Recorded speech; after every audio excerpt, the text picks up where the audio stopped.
Chapter 778. In the Jadoth Holy Land, a bright moon hung high in the sky. Under the moon, there was a person wearing plain clothes standing in front of a bamboo house, looking at the bright moon in the sky. Xianyu walked out from the bamboo house and stood beside him. Her hair casually fell behind her back. Her face without any makeup was still flawless and devastatingly beautiful. "It's cold outside. Why did you come out?" Ningchen returned to his senses. Looking at the girl beside him, a gentle expression appeared on his face. "I couldn't sleep, so I came out to take a look." Xianyu smiled. Ningchen gently pulled her into his embrace and asked, "Are you cold?" "I'm not cold." Xianyu shook her head. "We'll leave tomorrow," Ningchen said softly. "You haven't come back for so many years. Why don't you stay for a few more days?" Xianyu leaned on the shoulder of the person beside her. "No need." Ningchen shook his head. "We'll have to part in the end. A day earlier or a day later doesn't make a difference. I'll listen to you," Xianyu replied. Not far away, in a small courtyard with exquisite decorations, Jian Shui was lying on a table, staring at the candlelight in a daze. Sometimes she would laugh foolishly, sometimes she would be worried.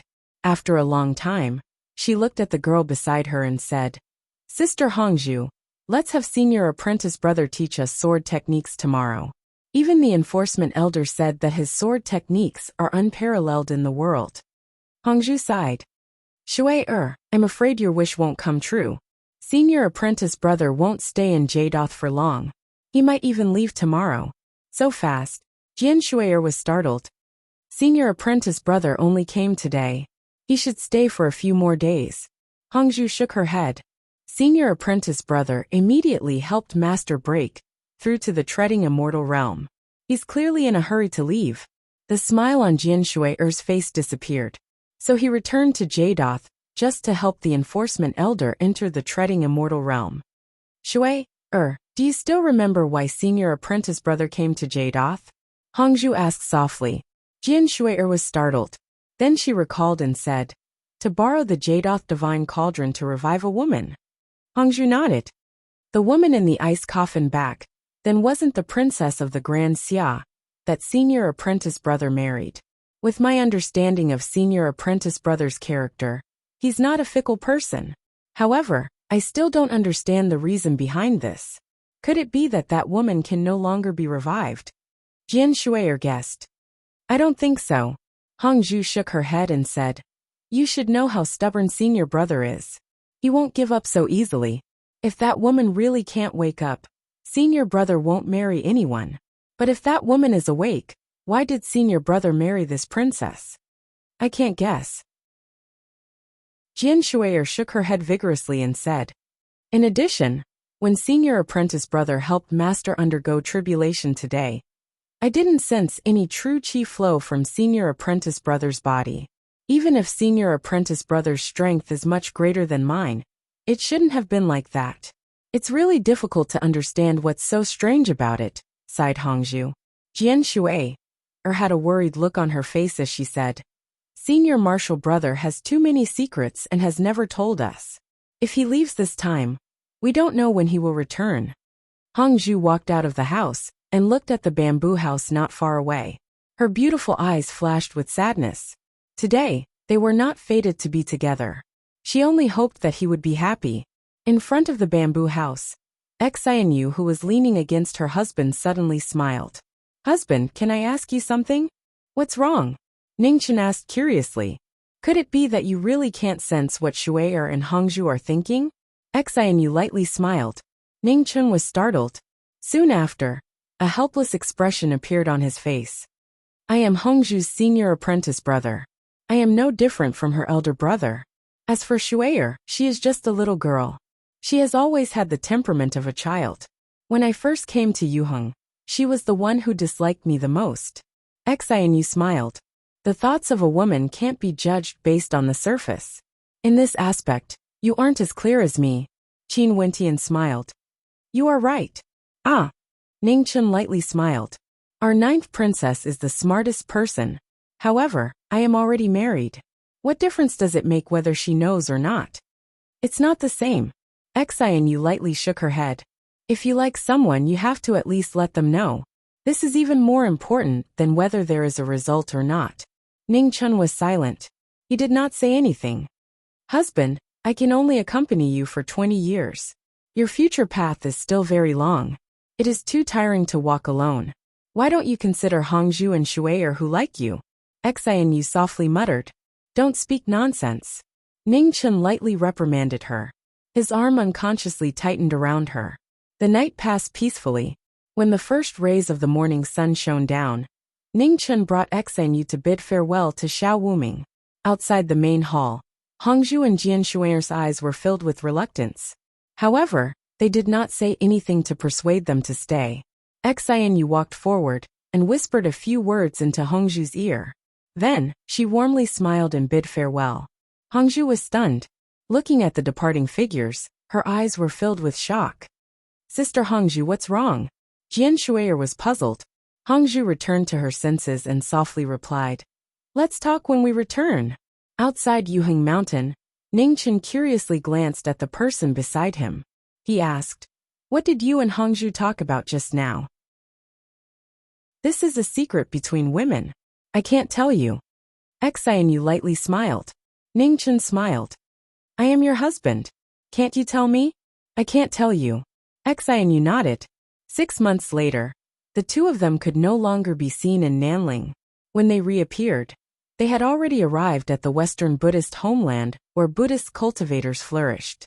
It was a pure land completely different from the divine prefecture in Nanling. Martial cultivators flourished there, and Buddhist cultivators could be seen everywhere. Tianfu Mountain, Western Jade Mountain, and Bodhi Valley were the three holy lands for Buddhist cultivators in the past. Under the three religions, temples of various sizes filled the land. The common people believed in Buddhism, and the martial cultivators cultivated Buddhism. Ning Chun once again arrived. Looking at the ruins of the battle with Xian Luo, he sighed emotionally. Indeed, every place in the world is different, Xianyu softly said. Compared to the other 4 regions, the Western Buddhist homeland has the least disputes. The people have faith, and their hearts have something to rely on. Comparatively speaking, there are fewer conflicts, said Ning Chun. Don't you dislike Buddhism? Xianyu looked at the person beside her and asked. What I dislike is not Buddhism, but those fake Buddhas who don't work. If even Buddhism can enslave the common people, using their faith to enslave the common people to work and contribute, then wouldn't the word Buddhism be false? Said Ning Chun calmly. In this life, he knew many Buddhist cultivators, but there were very few who could bear the name of Buddhism. In the past, there was Sword Bodhi, who did not shave his hair, did not honor the precept of killing. For the common people, he spent 100 years chasing down Rong Lu, who brought disaster to the world. In the end, in order to stop the Nether King, he used his body to prove his Tao. Buddhism was in the heart, not in the mouth. Those fake Buddhas who spoke of benevolence, righteousness and morality, and kept saying Amitabha. Other than using their faith to enslave the common people, what did they do for their believers? Right, let's go to Chongling to take a look. The noble woman has helped you so much. Since we have come to West Earth, we should pay her a visit, suggested Xianyu. Ning Chun nodded and softly responded. They should go. If not for the noble woman, he would have died more than 30 years ago. He could not forget the favor of saving his life. It was not something that could be repaid with a life scroll. In the ancient land of Chongling, the 4 cauldrons rotated. The formation covered 100 li, making it difficult for people to move.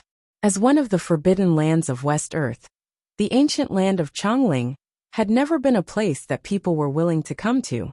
Those who trespassed on Chongling's land had 9 lives and 1 death.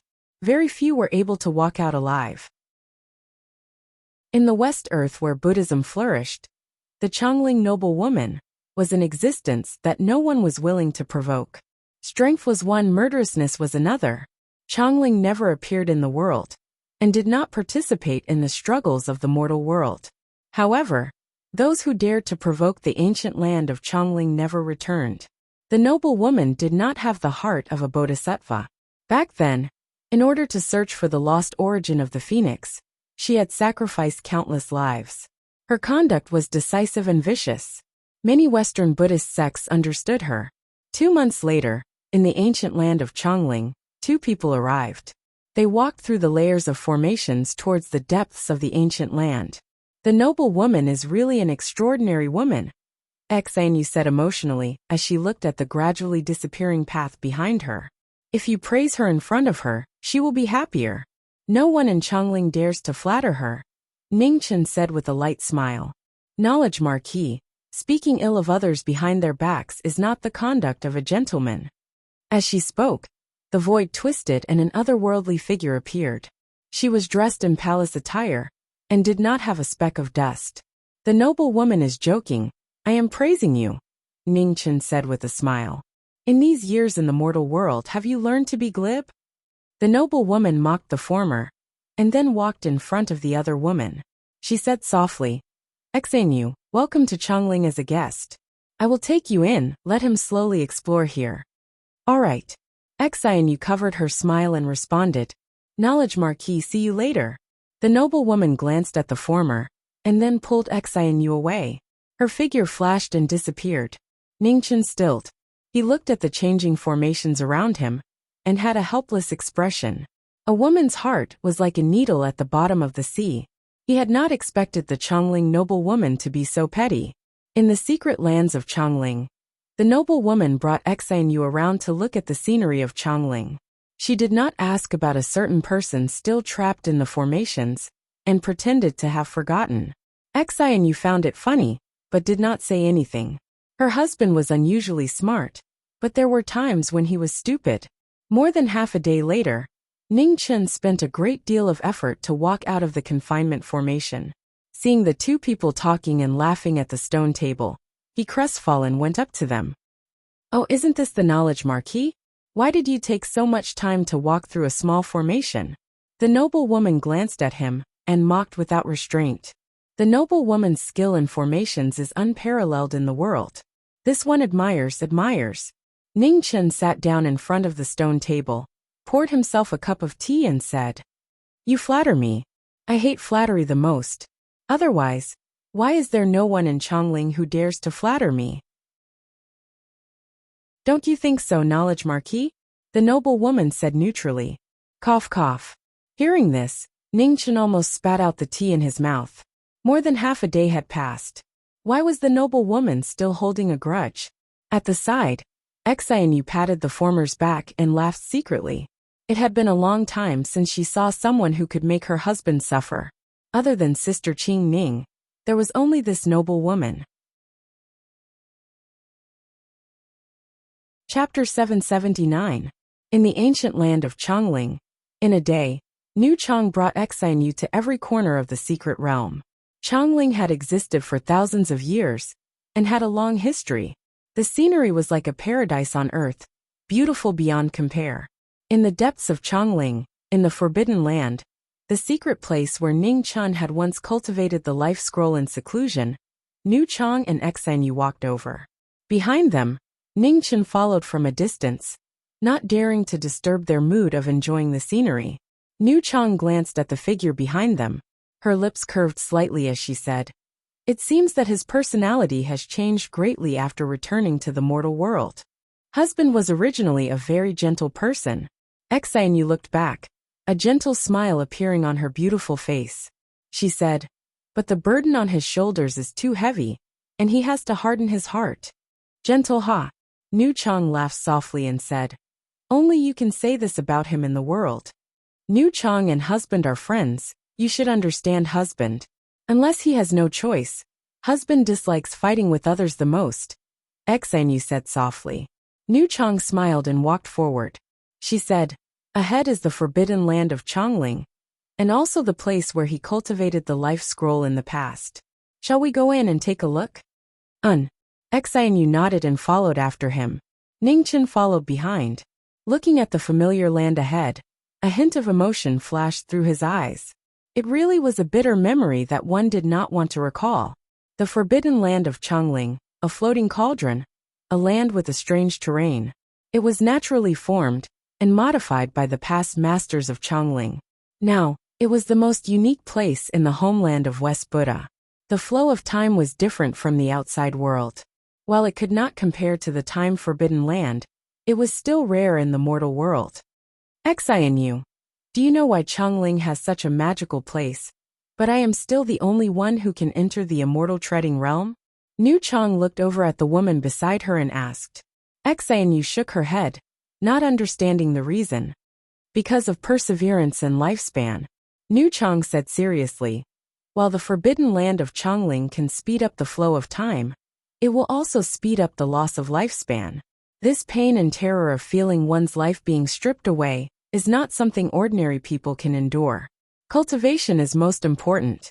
If one cannot guard one's heart, one will go mad in the end and suffer a backlash. Xianyu looked back, a hint of pain in her eyes. He had not told her about these things. Nu Chong, things are not as frightening as you say. Ning Chen stepped forward and said with a smile. Xianyu reached out and held the hand of the person beside her. She asked softly, is it true? Ning Chen smiled helplessly and said, if I want to quickly cultivate the revival scroll, I'll definitely have to suffer a little. However, it's not as exaggerated as Your Highness said. Otherwise, I wouldn't have been able to hold on until today. Xianyu's eyes flashed with tears. She knew that he was trying to console her. Even the mistress had said that the pain wasn't something ordinary people could endure. The truth might be even more torturous than what she had imagined. Jiming Marquis. The female Chong looked at the former and transmitted her voice. If you don't quickly recover your cultivation, you won't have much time left. If you nod, I'll do my best to help you. Perhaps you'll even have a chance to step into the immortal treading realm before your lifespan runs out. No need. Ning Chen smiled and shook his head, replying, Xianyu doesn't have much time left. I only want to accompany her on this journey. In this life, I've already walked for too long, and I'm tired as well. The remaining time is enough for me to spend peacefully. The female Chong narrowed her eyes and continued, what about that little princess of the barbarian dynasty? And Mu Qingxue?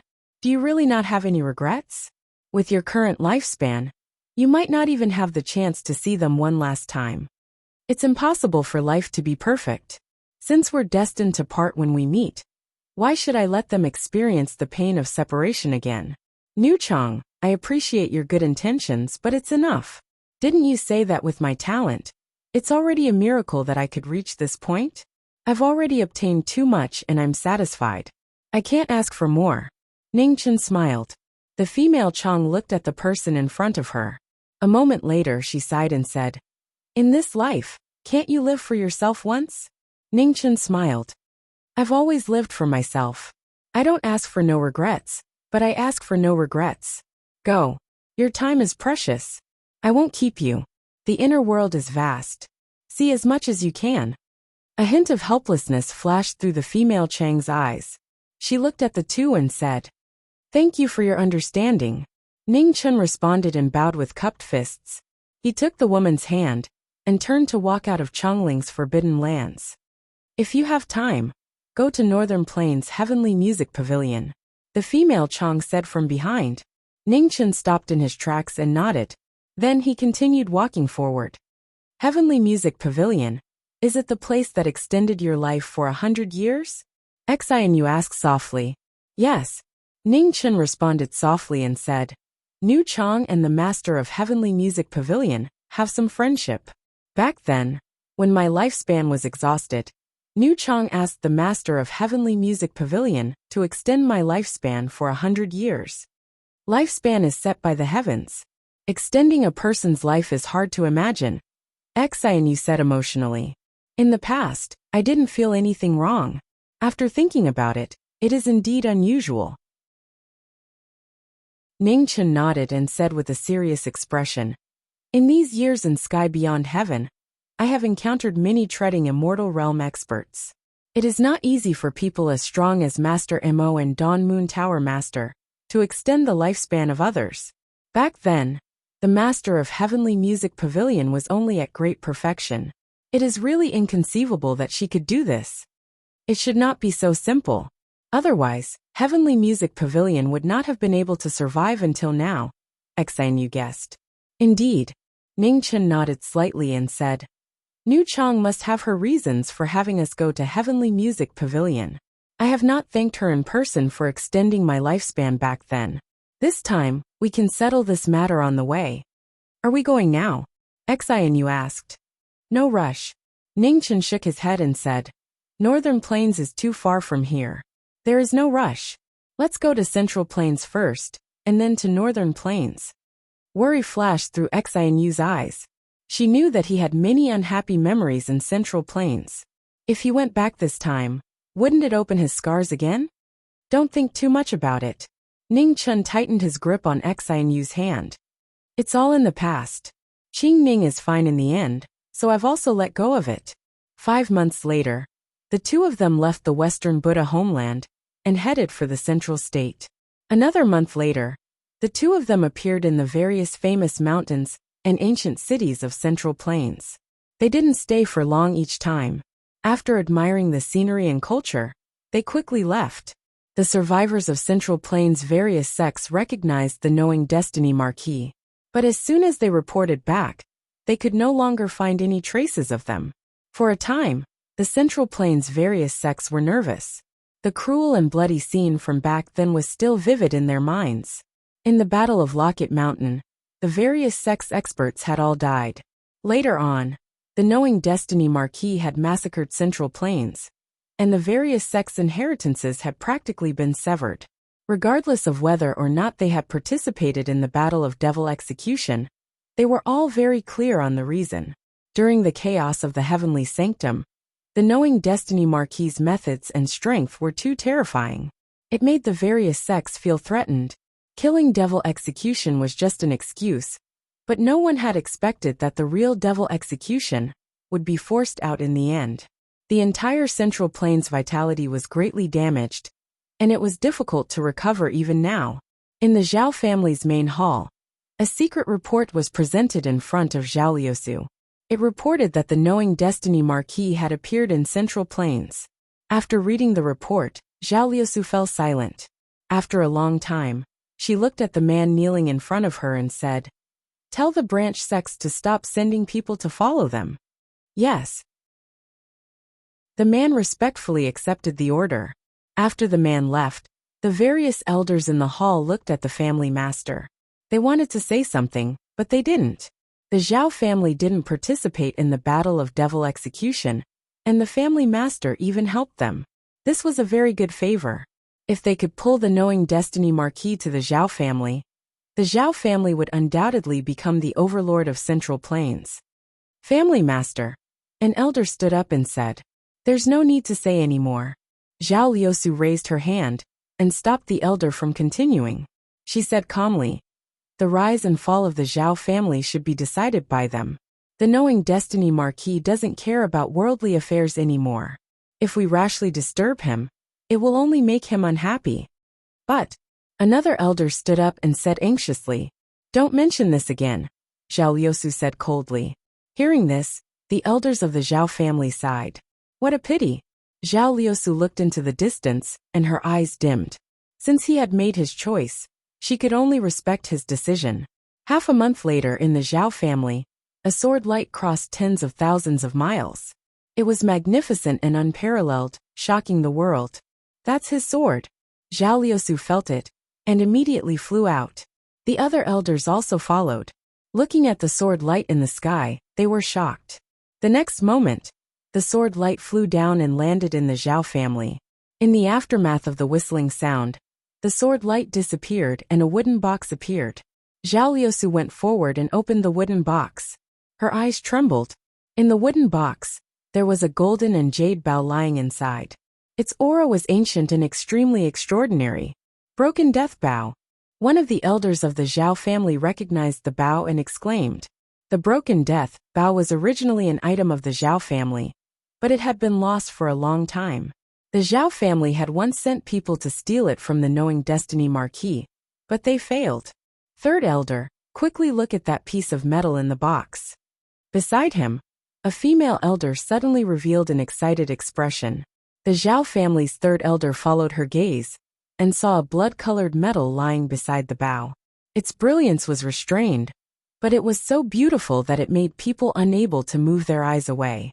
Star Soul Iron Essence, the Zhao family's third elder exclaimed. Zhao Liusu silently looked at the broken death bow and Star Soul Iron Essence in the wooden box. A moment later, she returned to her senses and threw the box to the third elder. Reforge this bow and build a Star Soul Tower.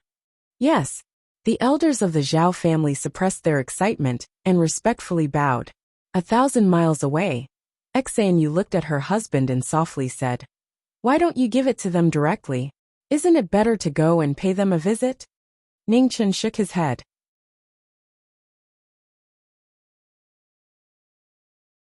Chapter 780.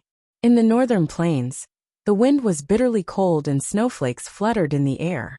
The polar region was covered in snow, and no one dared to go there. Among the 5 regions, the northern plains had the least number of people. The cold weather made the northern plains the least suitable place to live. However, because of the lack of people, the northern plains instead retain the most beautiful scenery of the human world. The silver world under the snowflakes was so beautiful that it was intoxicating. Unknowingly, 2 figures walked over side by side in the snowstorm. They were like ink in a painting, so beautiful.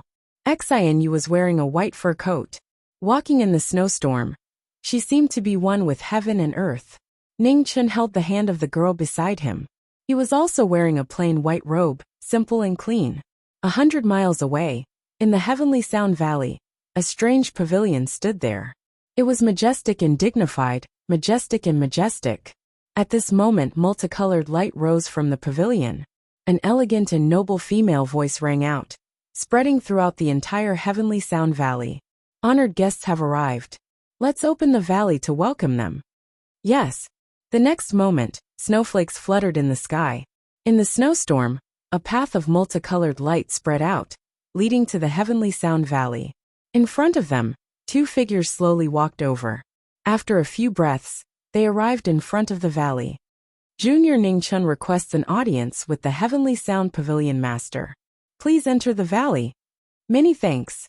After receiving the response, Ningchen held Xainyu's hand and entered the valley. In an instant, snowflakes fluttered in the air, covering the entrance of the valley. What a beautiful place. Xianyu looked at the silver Heavenly Sound Valley and praised. In front of them, there was a pavilion that seemed to be floating in the air. It was a work of art that surpassed the heavens and was extremely strange. The 2 of them walked to the front of the mountain. At this moment, multicolored light fell, and a beautiful and noble figure descended from the sky, appearing in front of them. "Greetings to the pavilion master." Ningchen bowed politely. Xianyu also bowed, not lacking in manners. "You are a guest. There's no need to be so polite," the pavilion master replied. She looked at the young man in front of her and said calmly, "Jiming Marquis, it has been 30 years since we last met. You are even more magnificent than before."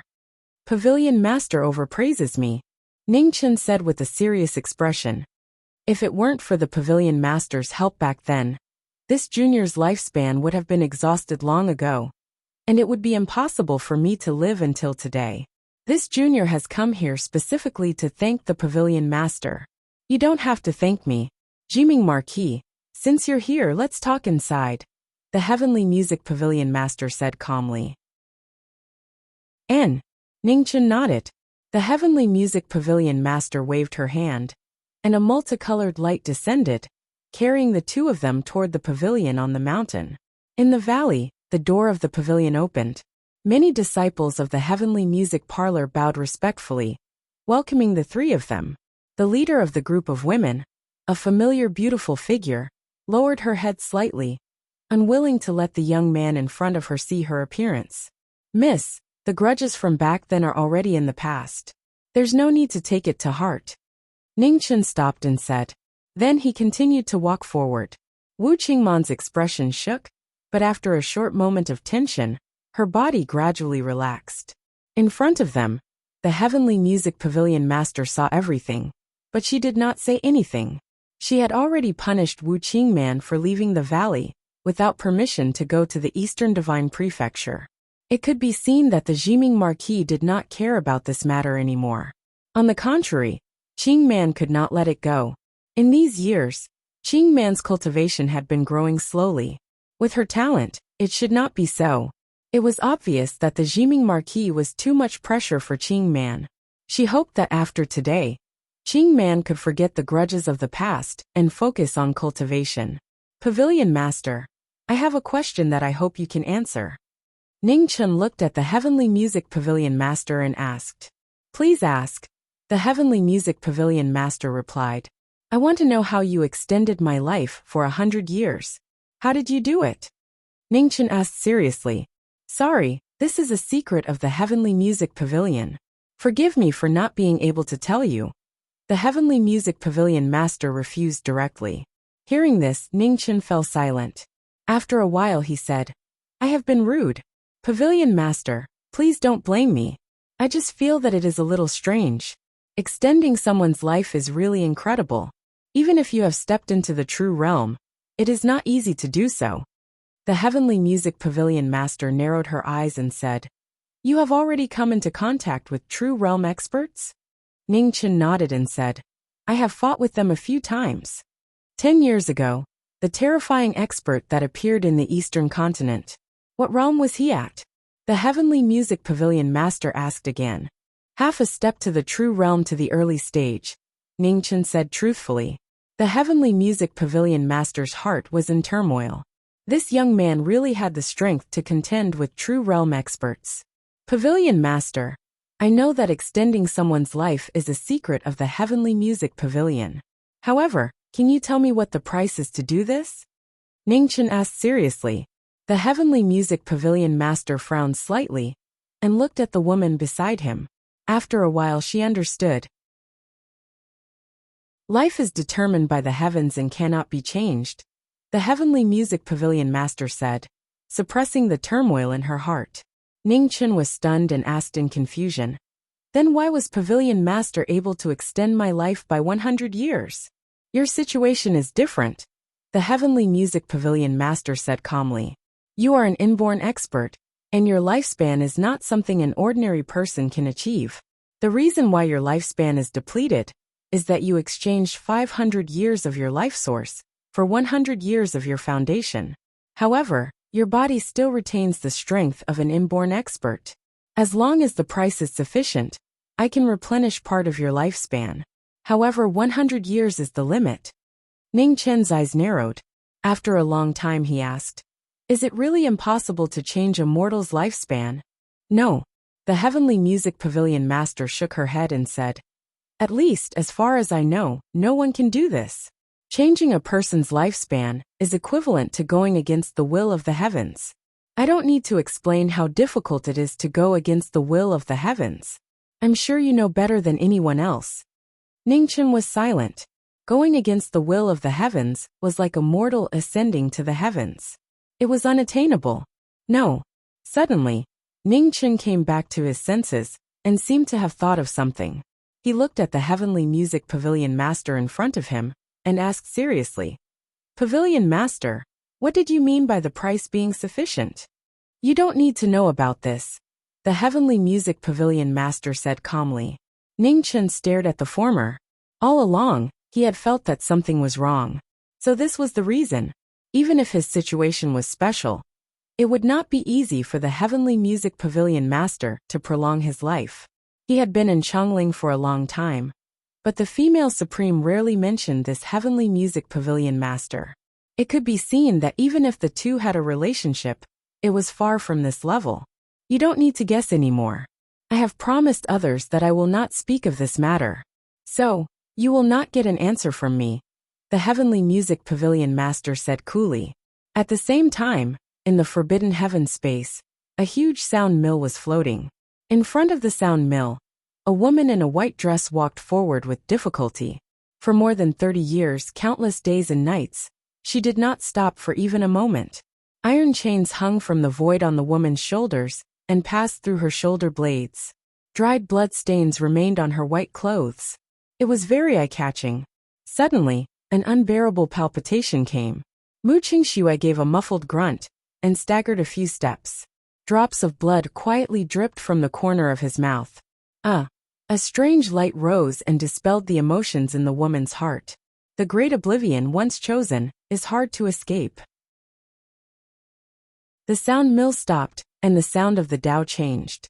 In the Heavenly Music Pavilion, the Heavenly Music Pavilion master felt it, and immediately stood up. Her eyes looked forward with a serious expression. "Knowledge Marquis, please wait here for a moment. I have some matters to attend to. I will be back soon."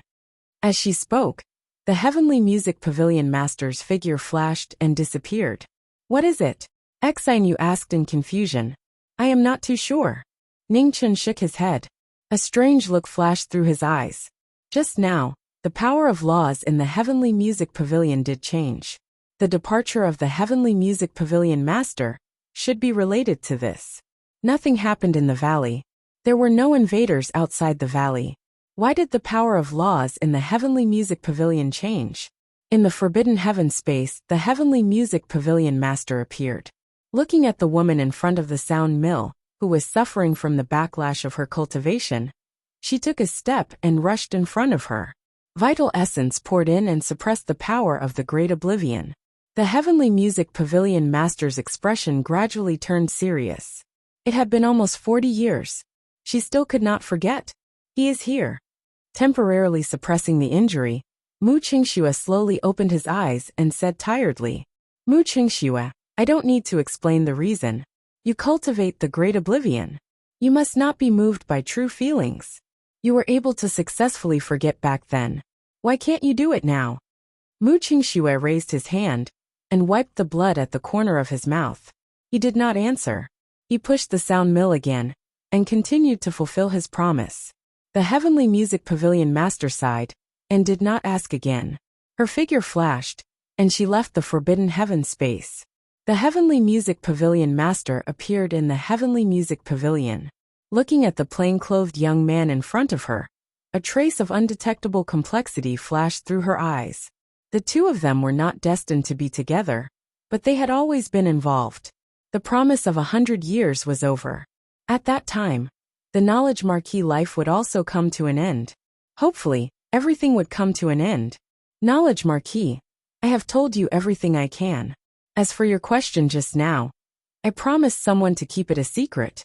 I will not say anything, the Heavenly Music Pavilion master said seriously. Hearing this, Ning Chen's eyes narrowed.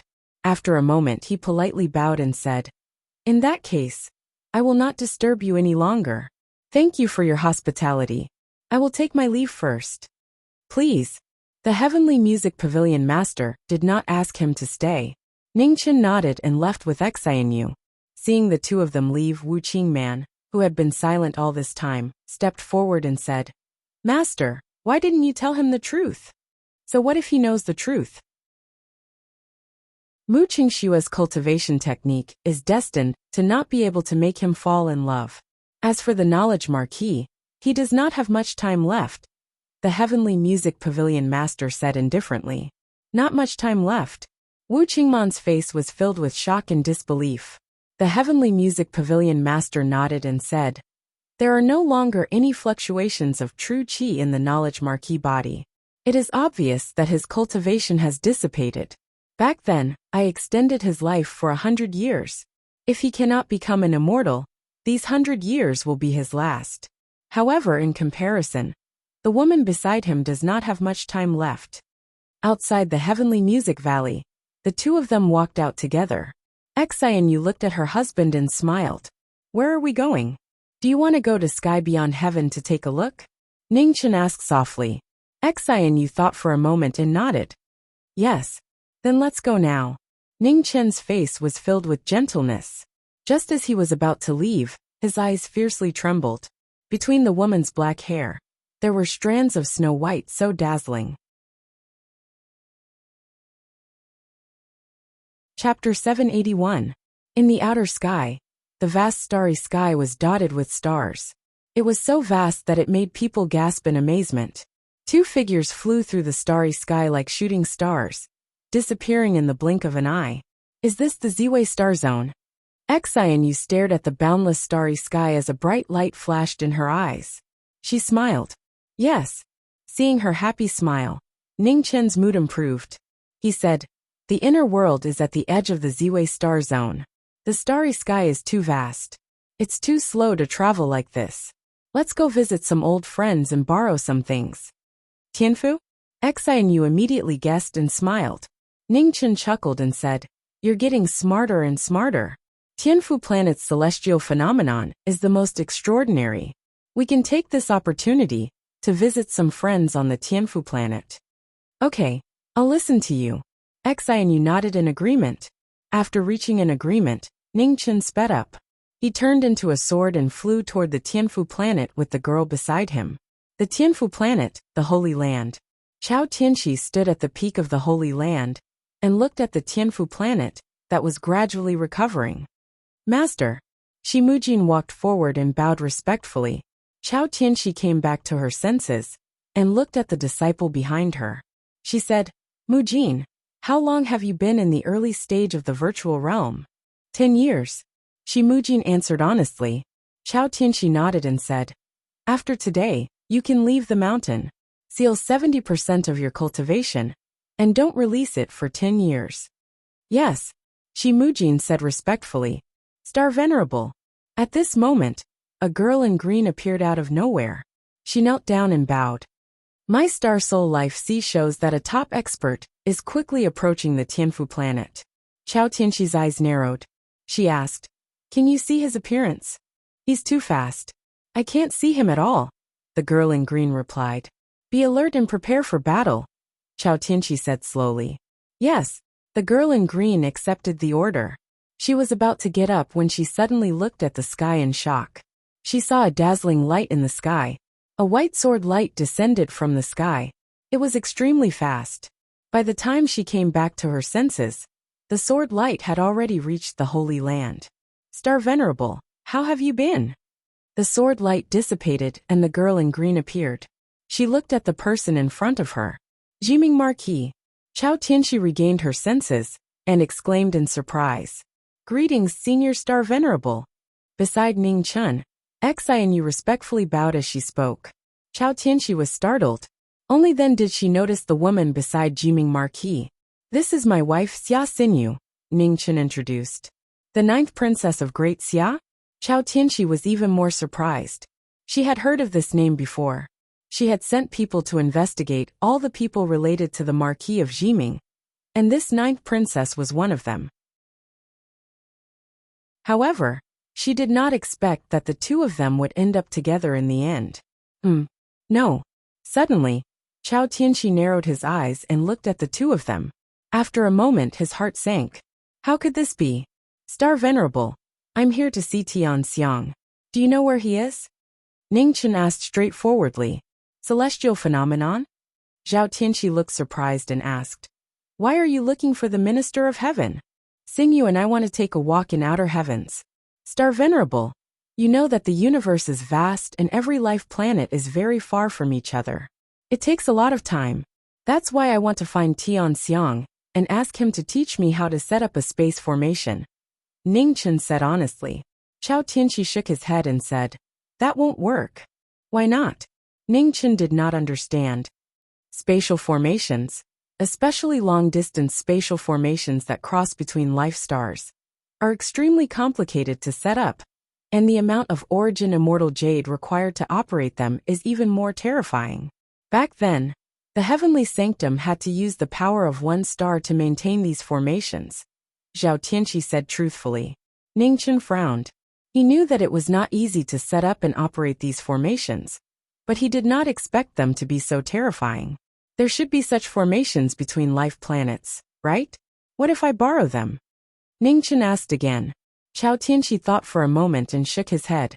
Space formations that cross life planets are all in the top inheritances. If you want to borrow them, you'll have to pay a lot of celestial jades. Once you take out so many celestial jades, you'll attract a lot of trouble. Actually, it's not like there's no way. At this moment, sword light soared into the sky from the depths of the sacred land. The sword pressure grew stronger and stronger, causing the entire heavenly sanctum to shake. Sword Sovereign. Chao Tianxi narrowed his eyes. Was he finally coming out of seclusion? Ning Chen looked over as well, and a serious look flashed in his eyes. What a powerful sword will. In the next moment, A dazzling sword light pierced through heaven and earth. A black-robed figure walked out of the sword light. Senior Sword Sovereign. When he saw the person who came, Ningchen bowed politely. "You're no weaker than me. I can't accept you calling me senior," said Wuchanga. "Age is seniority. Strength has nothing to do with this," said Ningchen. "So many years have passed, but you're still as stubborn as before," said Wuchanga calmly. "Senior Honorable Swordmaster, you've come out of seclusion in a different manner from before," Ningchen replied. "The sword of a defeated sword naturally has to learn from shame." Wuchanga looked at the person in front of him and said, "Since it's such a coincidence, why don't we exchange a few moves?" Ningchen was startled, and hesitation appeared in his eyes. To the side, Xinyu softly said, "It's fine, there's no need to worry about me. It's just a spar. I also want to see how strong my husband is." When Ningchen heard this, he nodded lightly. He could no longer suppress the fighting spirit in his eyes. His desire to fight an opponent on the sword completely erupted. "Miss Xinyu, let's move back a bit." Chao Tian, she reminded her, and quickly pulled her out of the battle. Shi Mujin also retreated and watched the battle anxiously. Over 10 years ago, that legendary Grand Xia cultivator had come to challenge Sword Sovereign, and Sword Sovereign had been defeated. Because of that, Sword Sovereign had gone into seclusion for over 10 years to comprehend a higher level of sword intent. "Master, between Sword Sovereign and Sword Marquis, who is stronger?" asked Shimujin. Chao Tianqi shook her head. If the two of them were at their peak, their strength would be about the same. But now that Sword Sovereign has lost all his cultivation, he might be at a disadvantage. In the ultimate martial battle, although cultivation wasn't an absolute factor, it couldn't be ignored. Now that Sword Sovereign had lost all his cultivation, it wouldn't be easy for him to fight Sword Sovereign head-on. "The two of you don't overdo it," said Chao Tianqi. "Understood." Ningchen and Wuchanga looked at each other and nodded. "Please." With a single word, the two divine weapons, Star Spirit and Heavenly Sword, were unsheathed and faced each other for the first time. For their own swords, the two of them used their peak strength. Sword light split open the wind and clouds, and the swords collided in the air. Ninth Sword Divine Domain. Wuchanga's sword intent rose rapidly, accumulating as Ninth Sword appeared. A moment later, the sword light soared into the sky, and heaven and earth turned into swords, rapidly expanding. A divine domain appeared on the sword. Endless sword light crisscrossed, flickering indeterminately. The shocking sword made the world tremble. Seeing this, Ningchen didn't dare to be careless. Star Soul in his hand changed, and an abnormally strong sword intent surged out, resonating with 10,000 swords. Sword Technique Ultimate Heaven. Two swords that stood at the peak couldn't coexist. The moment the sword light collided, the two sword intent continued to devour each other, spreading thousands of miles away. Outside the battle, Chao Tianqi waved her hand to calm the storm. Above the sacred ground, arrays were activated to resist the aftermath of the two's battle. 10th Sword Celestial Slaying. After 9th Sword, Wuchanga's vital essence rose rapidly, and a terrifying sword pressure spread out, twisting space and time within 1,000 miles. A sword that transcended the limits appeared. Celestial Slaying. Chaos appeared in heaven and earth, and an ancient sword spirit gathered in the sky, and an ancient stone sword appeared, slashing down from the sky. Seeing the sword light descending from the sky, Ningchen's eyes turned serious. Celestial Slaying. Sword Technique Nothingness. The Celestial Slaying sword intent was invincible, and Ningchen's sword turned nothingness. The stars in the sky shook, and starlight fell, adding to the sword's power. The two swords clashed, and nothingness engulfed the void. Celestial Slaying turned invisible. Seeing this, Wuchanga's eyes narrowed, and he didn't hold back anymore. Sword Chi soared into the sky, and he attacked with 11th Sword. 11th Sword. With a shout of 11th Sword, the entire heavenly sanctum shook, and the swords that soared into the sky were endless, without beginning and without end, breaking through the sky. The extremity of sword, a perfect sword technique, met Ningchen's attack head-on. He took a step forward, and his body split into two. Sword technique, three lights together. The sword intent manifested, and 3 identical figures appeared at the same time. Sword dance, spring and autumn, shook the world. Only sword technique so dazzling. The 2 extremities collided, and terrifying shockwaves spread out, shaking the sacred ground. Even with layers of protective arrays, they were unable to resist the shockwaves. Amidst the shockwaves, the 2 of them stood side by side. The ground in front of them crumbled, and the cracks were so deep that one couldn't see the bottom. Wuxia had already unleashed 3 moves, and he already knew his opponent's strength. There was no need to probe further. Wuxia shouted, and the sword chi around him dissipated, returning to its original state. Even before he attacked, an unprecedented sword pressure swept out. Sword. 12th sword. Wuxia attacked, and his sword intent broke through the limit. A dazzling sword light coiled around him, so beautiful, so shocking. Ning Chen's expression froze and his aura sank. The sword intent around him also rose rapidly, and his astral souls revolved, unleashing his ultimate moves. At this moment, outside the battlefield, Xianyu, who had been quietly spectating, suddenly staggered. She coughed out a mouthful of blood, and silently fell to the ground. In the battlefield, Ning Chen sensed something, and his countenance drastically changed. The instant he unleashed his ultimate move, his strength weakened by several degrees. The 2 moves collided, and the shockwaves from the collision caused his robes to be dyed red. Xianyu. Ignoring his injuries, Ning Chen's silhouette flashed, instantly appearing outside the battlefield. He supported the unconscious Xianyu, and anxiousness could be seen on his face. How could he be so fast? In the battlefield not far away, Wuxia walked out, and a trace of regret flashed in his eyes as he stared at his silhouette, whose robes were dyed red. Sadly, he was distracted for the final move. There was no meaning in winning this battle. Chapter 782. In the heavenly sanctum sacred land, Shimujin went down the mountain to seal 7 successful bodies to temper himself. The battle between the peak swords was still vivid in his mind. He had cultivated for dozens of years, and he had left everyone in the dust. No one could catch up to him. The heavenly Daos were unfair. Everyone's talent and karmic luck were different. Heavenly geniuses had leaped through the dragon gate, reached the corporeal realm, and comprehended the true Tao. Ordinary people would never be able to reach that level. However, there were 50 grand Daos, and 49 heavenly Daos. The heavenly Daos could not be perfect. What was missing gave thousands of people like knowing destiny a slim chance. Cultivation was made up for by hard work. Talent was not the deciding factor. Even the heavens couldn't interfere. So the heavens also couldn't stop knowing destiny from walking their own Tao. If the heavens didn't interfere, who could stop knowing destiny? Plum blossoms drifted in the air above the heavenly sanctum. Within a room, a beautiful figure was lying on the bed. Her hair was partially white, and it was extremely dazzling. Ning Chen looked at the unconscious woman beside the bed. A trace of sadness flashed through his eyes. Knowing destiny, Marquis, I never had the chance to ask you what happened. Why did you lose your cultivation base? Are you really married to this woman? Asked Chao Tianxi.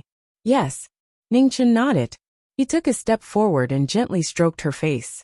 It's a long story. The past was like smoke. Ning Chen's gaze never left the unconscious woman. He gave a simple recount of what had happened. Hearing this, Chao Tianxi sighed. I really didn't expect you to be able to find a way to bring the dead back to life. You did it in the end. This is what I owe her, said Ning Chen. What about Xia Xinyu? Her talent is no worse than those heavenly geniuses. Since you married her, why didn't you persuade her to walk the path of cultivation? Asked Chao Tianxi. Xinyu's personality is very similar to the Empress's. Once she makes a decision, no one can change it. Even I can't, said Ning Chen. You two really are the same. Sometimes you two really are the same, said Tianxi helplessly. There are still 10 years left. I just want her to finish this journey happily without any regrets, Ning Chen said. The door opened and Wuxia walked in. He looked at the plain-clothed young man by the bed and calmly said, Using a spatial array formation is indeed not a good idea. If you were alone then it would be fine, but now you have this young lady by your side. If you encounter a top inheritance with ill intentions, then it will be difficult for you to protect her. Ningchen shifted his gaze and looked at the honorable swordsman who was walking in. He said, "Honorable swordsman, you said that there was another way. I wonder what it is." Tianzhou. Wuchanga said seriously, "In the past, when I was traveling the world, I once saw a spirit artifact that could travel through space. Although its speed was not as fast as a spatial array, it was more agile and suitable for you and this lady." When Ningchen heard this, a strange look appeared in his eyes as he asked, "Where can I get such a spirit artifact?" "The first star of the Ziwei star, the Ziwei Imperial Star," said Wuchanga. Ningchen nodded slightly and replied, "Thank you, Senior Sword Venerable, for your guidance." Jiming Marquis. Chao Tianqi looked at the young man in front of him and earnestly said, "Has Lady Xanyu ever taken a spirit medicine that can increase her lifespan? If she hasn't, then perhaps she can use a grand medicine to increase her lifespan." Ningchen sighed and shook his head. "It's useless. Xanyu's body and appearance have always been maintained by medicine. Furthermore, even if we found a way to increase her lifespan, Xanyu wouldn't use it." Chao Tianqi fell silent and sighed heavily inside. Everyone chased after longevity, but this Lady Xanyu was willing to give up on longevity and only wanted to live an ordinary life. When the sun was about to set, Xanyu woke up. Looking at the concerned gaze in front of her, she gently smiled and said, "I'm fine. Don't worry." Ningchen nodded. "Rest a bit more." Xanyu sat up, wanting to get up. Ningchen carefully helped her up and let her lean into his embrace. "I'm really fine. Have you found a way?" asked Xanyu gently. "I've found one. We need to make a trip to the Ziwei Imperial Star." Ningchen nodded. "Then let's move quickly. The Ziwei Imperial Star shouldn't be near here," said Xanyu softly. Ningchen hesitated for a moment. Soon after, he nodded and agreed. Seeing that the two of them had made up their minds, Chao Tianqi didn't stay any longer. "This Lady Xanyu didn't have much time left. Sorry for disturbing you."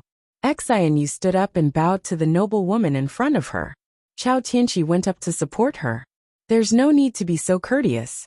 The Jiming Marquis is the benefactor of my heavenly sanctum. No matter when you come, the heavenly sanctum will always welcome you." Ningchen smiled faintly and supported the person beside him as they walked out together. Seeing the two of them leave, Chao Tianqi couldn't bear to see them leave. Why was it that such a kind person didn't receive the protection of the heavens? Every step of his life was filled with hardships. When swordsmen discuss the sword, victory or defeat is more important than life. Only this child doesn't care about victory or defeat at all, sighed Wuchanga. He wasn't arrogant when he won, and he wasn't discouraged when he lost. From the start of the battle until now, he hadn't seen the Jiming Marquis' mood change at all. It's not that he doesn't care. Chao Tianqi shook her head. From the way he accepted the battle with you, he also hopes to have an opponent on the same level as him to test his sword. In this world, there are no swordsmen who don't care about victory or defeat. But to him, the woman beside him is even more important than his sword. Above the sacred ground, the white-robed man's sword light pierced through the clouds, bringing his wife along as he flew away. In the universe, in the vast starry sky, the sword light streaked across, vanishing in an instant.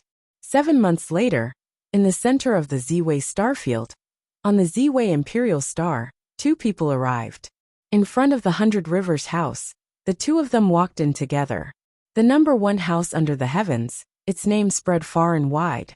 Of the 9 floors, the first 7 were the trading grounds. The 8th floor was where the rare treasures of the world were sold. The 9th floor was a forbidden area of the 100 Rivers house. Ningchen brought Xinyu to the 8th floor. Only the 100 Rivers house could create a heavenly boat. And every time there was an auction, the heavenly boat would be one of the most precious treasures. The heavenly boat had the ability to pass through space, something rarely seen in the world. There were very few divine materials in the world that could withstand the tearing of space. The 100 Rivers house also couldn't accumulate too many. On the 10th day the auction began. In the various private rooms, powerful auras appeared one after another, waiting for the treasures they wanted to bid on. Within one of the private rooms, Ningchen quietly looked at the treasures being auctioned off one by one. From the start to the end, he didn't call out a single bid. "Husband, I'm a little tired." Xianyu had a look of fatigue on her face. "Why don't you rest?" Ningchen gently pulled the woman beside him into his embrace and said softly, "Okay." Xianyu nodded. She leaned on his shoulder and quietly fell asleep. Her long white hair could no longer be concealed. It symbolized that the most resplendent pearl of Grand Xia was about to reach the end of her life. For hours later, the treasures being auctioned off became more and more extraordinary. Every single one of them was sold for a price of over 5,000 immortal jades, causing people to be speechless. The heavenly boat has the ability to pass through space. There's no need for me to introduce its value. Everyone should be very clear about it. The starting price is 9,000 immortal jades. Everyone please start bidding. At the side of the stage, a beautiful woman looked at the private rooms in front of her. In each of the private rooms, the powerful qi changed and manifested. They all had thoughts about the heavenly boat. 30,000 immortal jades. Just as they were about to bid, a calm voice rang out. Instantly, the entire 8th floor fell silent. Oh! In a private room not far away, a woman dressed as a man frowned slightly. She looked in the direction of the voice. "Who is it?" "Prince Qi, do you want to raise the price?" asked an enchanting woman from the side. "No need." King Qi shook her head. 30,000 immortal jades had already exceeded her range of acceptance. Although this treasure was one of her goals, she hadn't expected such a person to appear. There were still other things she wanted. There was no need to compete with this person on a single heavenly boat. On the 8th floor, after the first bid, the private rooms all chose to remain silent. No one bid again. At the side of the stage, a strange light flashed through the woman's eyes. The heavenly boat's value was extraordinary. In the past, it had indeed been auctioned off for a sky-high price. However, this was the first time she had seen someone directly bid 30,000 immortal jades. She wondered which power was so bold. 30,000 immortal jades going once. 30,000 immortal jades going twice. 30,000 immortal jades going thrice. Sold. With that, the ownership of the heavenly boat was decided. This unexpected situation caused everyone to pay more attention to the private room that had bid this time. However, in the following auction, the private room that had bid earlier didn't make any more bids. In a private room not far away, King Qi's eyes narrowed. "Concubine Yun, that person is about to leave. Secretly follow him. Be careful. Don't be discovered." "Yes." Concubine Yun accepted the order and left the private room. Who could it be? King Qi tapped her finger on the stone table in front of her as she pondered. Before coming to this planet, she had done a detailed investigation of all the powers on Crepe Myrtle planet. The number of great powers that were so bold could be counted on one hand. However, these great powers already had the heavenly boat. Why would they still want to fight over it? Strange. In the 100 Rivers house, Ning Chun paid the immortal jades and put away the heavenly boat. Soon after, he left with Xianyu. Send someone to follow him and find out his identity. On the 9th floor of the 100 Rivers house, an old figure opened his eyes. Yes. Almost at the same time, the private rooms on the 8th floor also took action. They secretly sent people to follow him. Outside the 100 Rivers house, Ningchen sensed many unfamiliar auras following behind him. He ignored them and walked towards an inn not far away. Xianyu, let's rest for a day first. Tomorrow, we will leave for another place. Ningchen said softly. The Crepe Myrtle Imperial Star was known as the #1 star in the Crepe Myrtle planet. It was definitely extraordinary. Since he and Xianyu had come here, they should at least walk around. Xianyu nodded, replying softly. Reporting to Paragon. That person is staying at the Cloud Gathering Inn. Not long after, the spies reported back one after another, reporting the situation. Oh, truly skilled and daring. Chapter 783. As night fell, the lanterns in Yunlin were lit. The candles on the 2nd floor flickered brightly. In front of a bronze mirror, Xianyu untied her hair. Looking at her snow-white reflection, she sighed and sighed. In the end, she couldn't keep her. Ningchen walked up and gently hugged her from behind. It's fine. It's just that your hair is a bit whiter. Our ninth princess is still as beautiful as ever. Xianyu turned back as a smile appeared on her beautiful face. You only know how to console me. Princess, it's already late. How about your husband help you rest? Teased Ningchen. That's fine. Xianyu smiled. Not long after, the candles in the room were extinguished. Everything was the same as before. In the room across from them, a handsome figure in luxurious clothes stood there, a strange light flashing in his eyes. If this person didn't have a heavenly treasure to rely on, then he was an idiot. Behind him, an enchanting woman looked at him and said, Prince Qi, do you need me to test him? Not for now. Prince Qi shook his head. There will be people who can't sit still before us. 30,000 immortal jades is not a small amount even in the most peak sections. This person's identity is definitely extraordinary. Concubine Yun frowned. I didn't sense any true qi fluctuations from his body. Could he just be a playboy from some great sect or dynasty? There are many treasures in the world, and it's not like there aren't any things that can conceal one's aura. We can't jump to conclusions. He only booked a room for one day and will leave tomorrow. Whether he's a dragon or a worm, we'll know soon enough. You can go now. Don't alert him, said Prince Qi calmly. Yes. Concubine Yin respectfully accepted her orders and left. At the same time, numerous figures were hidden in the shadows outside the inn, staring at the mission target. No one dared to act rashly. The cold moon moved to the west. A calm night with dark undercurrents gradually passed. There was no movement in the room on the second floor. It was as if they didn't notice what was happening outside. The next day, under the first rays of the morning sun, the door to the room opened. Xianyu, who was dressed in a simple and elegant dress, walked out. Her countenance was so beautiful that it could cause the downfall of nations to fall into a daze. Across the room, the door opened. Prince Qi looked at the woman who walked out of the room. Such a stunning woman was rarely seen in the world. Unfortunately, he didn't have much lifespan left. After the woman walked out, the young man in plain clothes also walked out. He closed the door and went downstairs together. Follow me. In the dark, a figure received the order and followed. Outside the city, the two of them headed west, away from the bustling human world. The imperial star, the vast divine land, and the incomparably magnificent mountains and rivers stretched between heaven and earth, making people reluctant to leave. Amidst the beautiful mountains and rivers, the smile on Xianyu's face grew wider and wider. She had forgotten all her troubles and was enjoying the scenery with the people around her. Half a month later, more and more figures followed behind him. Finally, some of them could no longer sit still and revealed their killing intent. In front of a large river that flowed to the east, Ningchen looked at the woman by the river.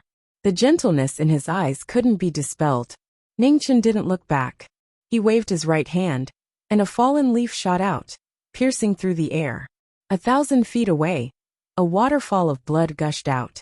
Before the black-clothed figure could make a move, his eyes were filled with disbelief as he stared at the fallen leaf in his chest. He wanted to say something, but no sound came out. The black-clothed figure fell down. The blood from his chest dyed the ground red. Even in death, he was unable to close his eyes. Husband, Xianyu turned her head and looked at the person in front of her.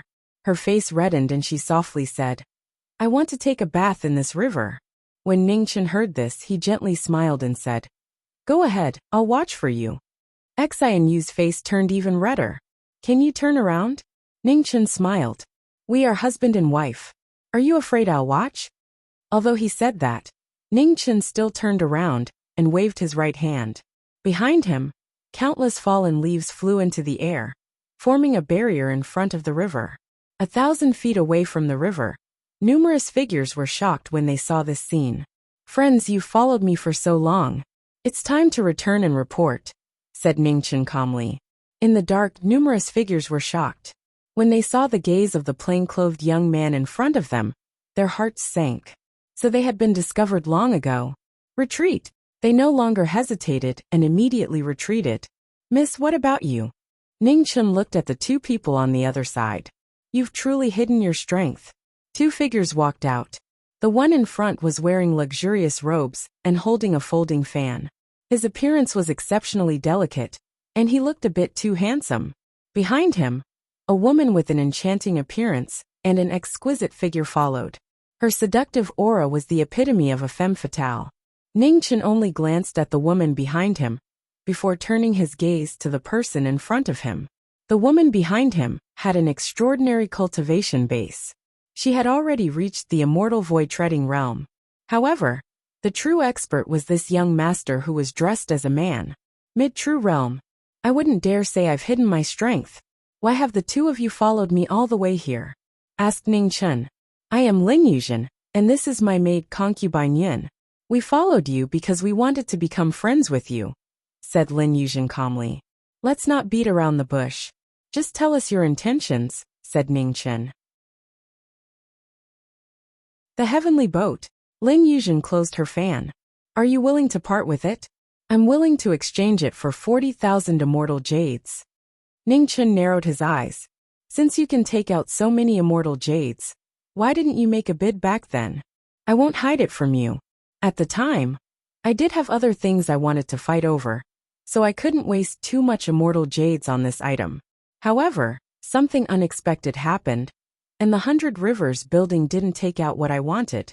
The immortal jades I prepared were also left over, said Lin Yuzhen. Ning Chen shook his head. I'm sorry, but this item is very important to me. I can't give it away. Impudent. Concubine Yun's expression turned cold. Prince Qi is willing to exchange with you at a high price, because he doesn't want to bully the weak.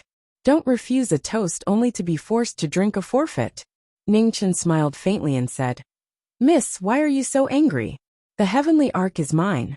I don't want to give it to others. Isn't that right and proper? Why are you so angry? A matter of course. Concubine Yun snorted. There is no such thing as a matter of course in this world. Only absolute strength is a matter of course. Concubine Yun. Ling Yuzhen's eyes turned cold. Don't be rude. Concubine Yun trembled and lowered her head, not daring to say another word. Ling Yuzhen smiled once more and looked at the youth in front of her. Young master, the heavenly boat is truly of great use to me. What will it take for you to part with it? At the same time, the shadow sent out by the 100 Rivers House's 9th floor had returned and reported what he had seen. He didn't use his cultivation base, and only used a leaf to kill a peak perfection spy. In the depths of the 9th level, an aged figure opened his eyes and spoke. Indeed, when that person attacked, this subordinate didn't sense any true chi fluctuations, said the shadow respectfully. Extreme Tao, muttered the old figure. Such a person hasn't appeared in a long time. Ancestor, do we still need to continue investigating? Asked a middle-aged man. No need. The old figure shook his head. Do you know the identity of the cross-dressing woman the shadow spoke of? I don't know. Prince Qi Ling Yuzhen, said the 100 Rivers House's ancestor. The middle-aged man's expression shook. The spirit void Starfield's Prince Qi who can contend with the Ji family? Yes. The 100 Rivers House's ancestor nodded. This Prince Qi was born in a family of generals and has been known as a man since he was young. Because of his outstanding military exploits, he was bestowed the title of prince by the mortal realm's emperor. Later on, he coincidentally embarked on the path of cultivation. Although he hasn't cultivated for long, his progress is astonishing. In just a short 100 years, he has already reached the mid-stage of the true realm. Even the grand elders of the Ji family don't want to casually provoke him. The middle-aged man came back to his senses, suppressed his shock and nodded. The world-shaking Prince Qi had actually personally come to the Myrtle Imperial Star. Just why? Tens of thousands of leaves fluttered in the wind. Lin Yuzhen looked at the man in front of her, and once more asked about the conditions. I'm sorry, but the heavenly boat is also very important to me. No matter what the conditions are, I can't part with it, refused Ning Chen once more. Lin Yuzhen's expression froze and she said, Young master, you should know that a man's wealth is his own ruin. Although concubine Yun's words were a bit extreme, There is some truth to them. 3 moves. If you can prove that you can keep the treasure, this king will immediately leave and promise not to disturb you again in the future. Ningchen narrowed his eyes. Please. As soon as he finished speaking, the atmosphere between the two suddenly became heavy. Lin Yuzhen was the first to move. Her seemingly delicate body had the power to fight against the heavens. In an instant, she arrived in front of the former and stretched out her delicate hand. Ningchen leaned to the side, dodging her hand. His right hand formed a sword, and sword qi soared out of him. Lin Yuzhen narrowed her eyes and changed the direction of her palm, once more grabbing his arm. Ningchen retreated half a step. Streaks of swordlight shot out from his body, each one faster than the last. There was no way to dodge them. Lin Yuzhen stepped forward and circulated her true essence. She scattered the sword qi in front of her with a single palm. The shockwaves hadn't dissipated yet, and her palm didn't stop. The furious currents of the sea overflowed. The terrifying scene in front of her split the sky. Sword art nothingness. Ningchen used his fingers to block her attack. With a heaven-shaking boom, the shockwaves from their attacks dissipated. Dust was blown away, and everything within 30 meters of them fell. Lin Yuzhen withdrew her hand. Her eyes flashed. What a beautiful sword. Behind them, the leaves that filled the sky began to fall. An exceptionally beautiful figure walked over. Looking at the two of them, she revealed a gentle smile. Husband, who is this friend? Xianyu walked up and softly asked. Lin Yuzhen, a friend I just met, replied Ningchen. Xianyu nodded. She looked at the woman who was clearly dressed as a man. She smiled. Miss Lin, it's not good to force people to do things they don't want to do, right?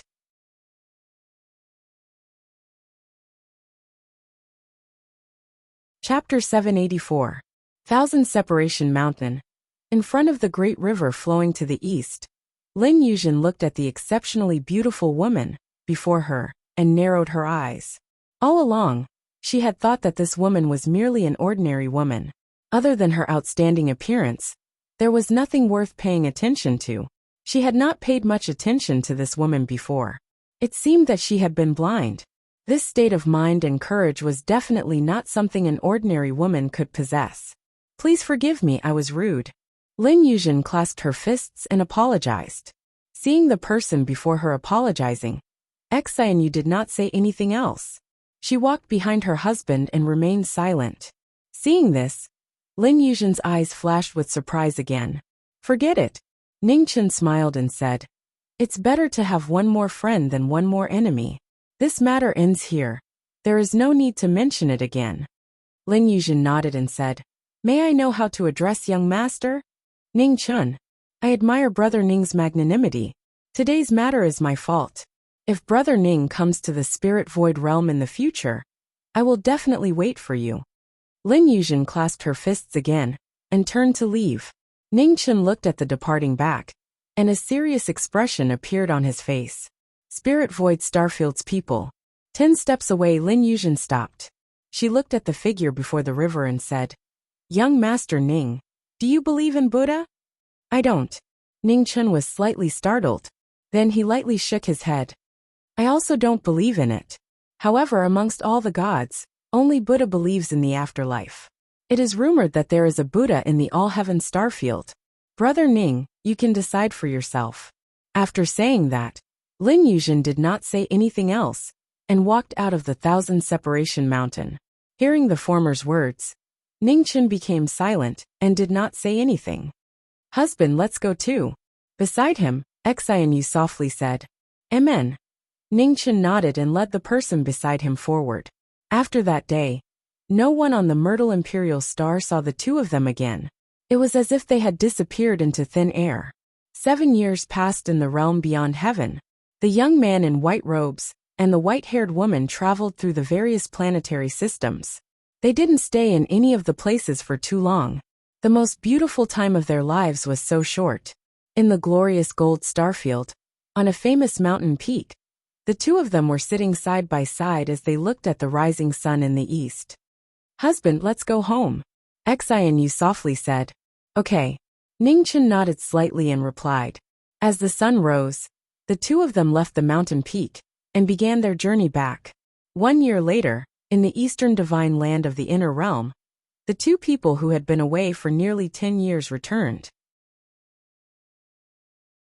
The plain-clothed knowing destiny state cultivator looked the same as he did 10 years ago. However, beside Ji Ming, the woman's hair had turned completely white, and not a single trace of black could be seen. In the depths of Ning Chen's eyes, the sorrow grew thicker and thicker, so deep that it could not be dissolved. Within the borders of Grand Xia, winter had arrived.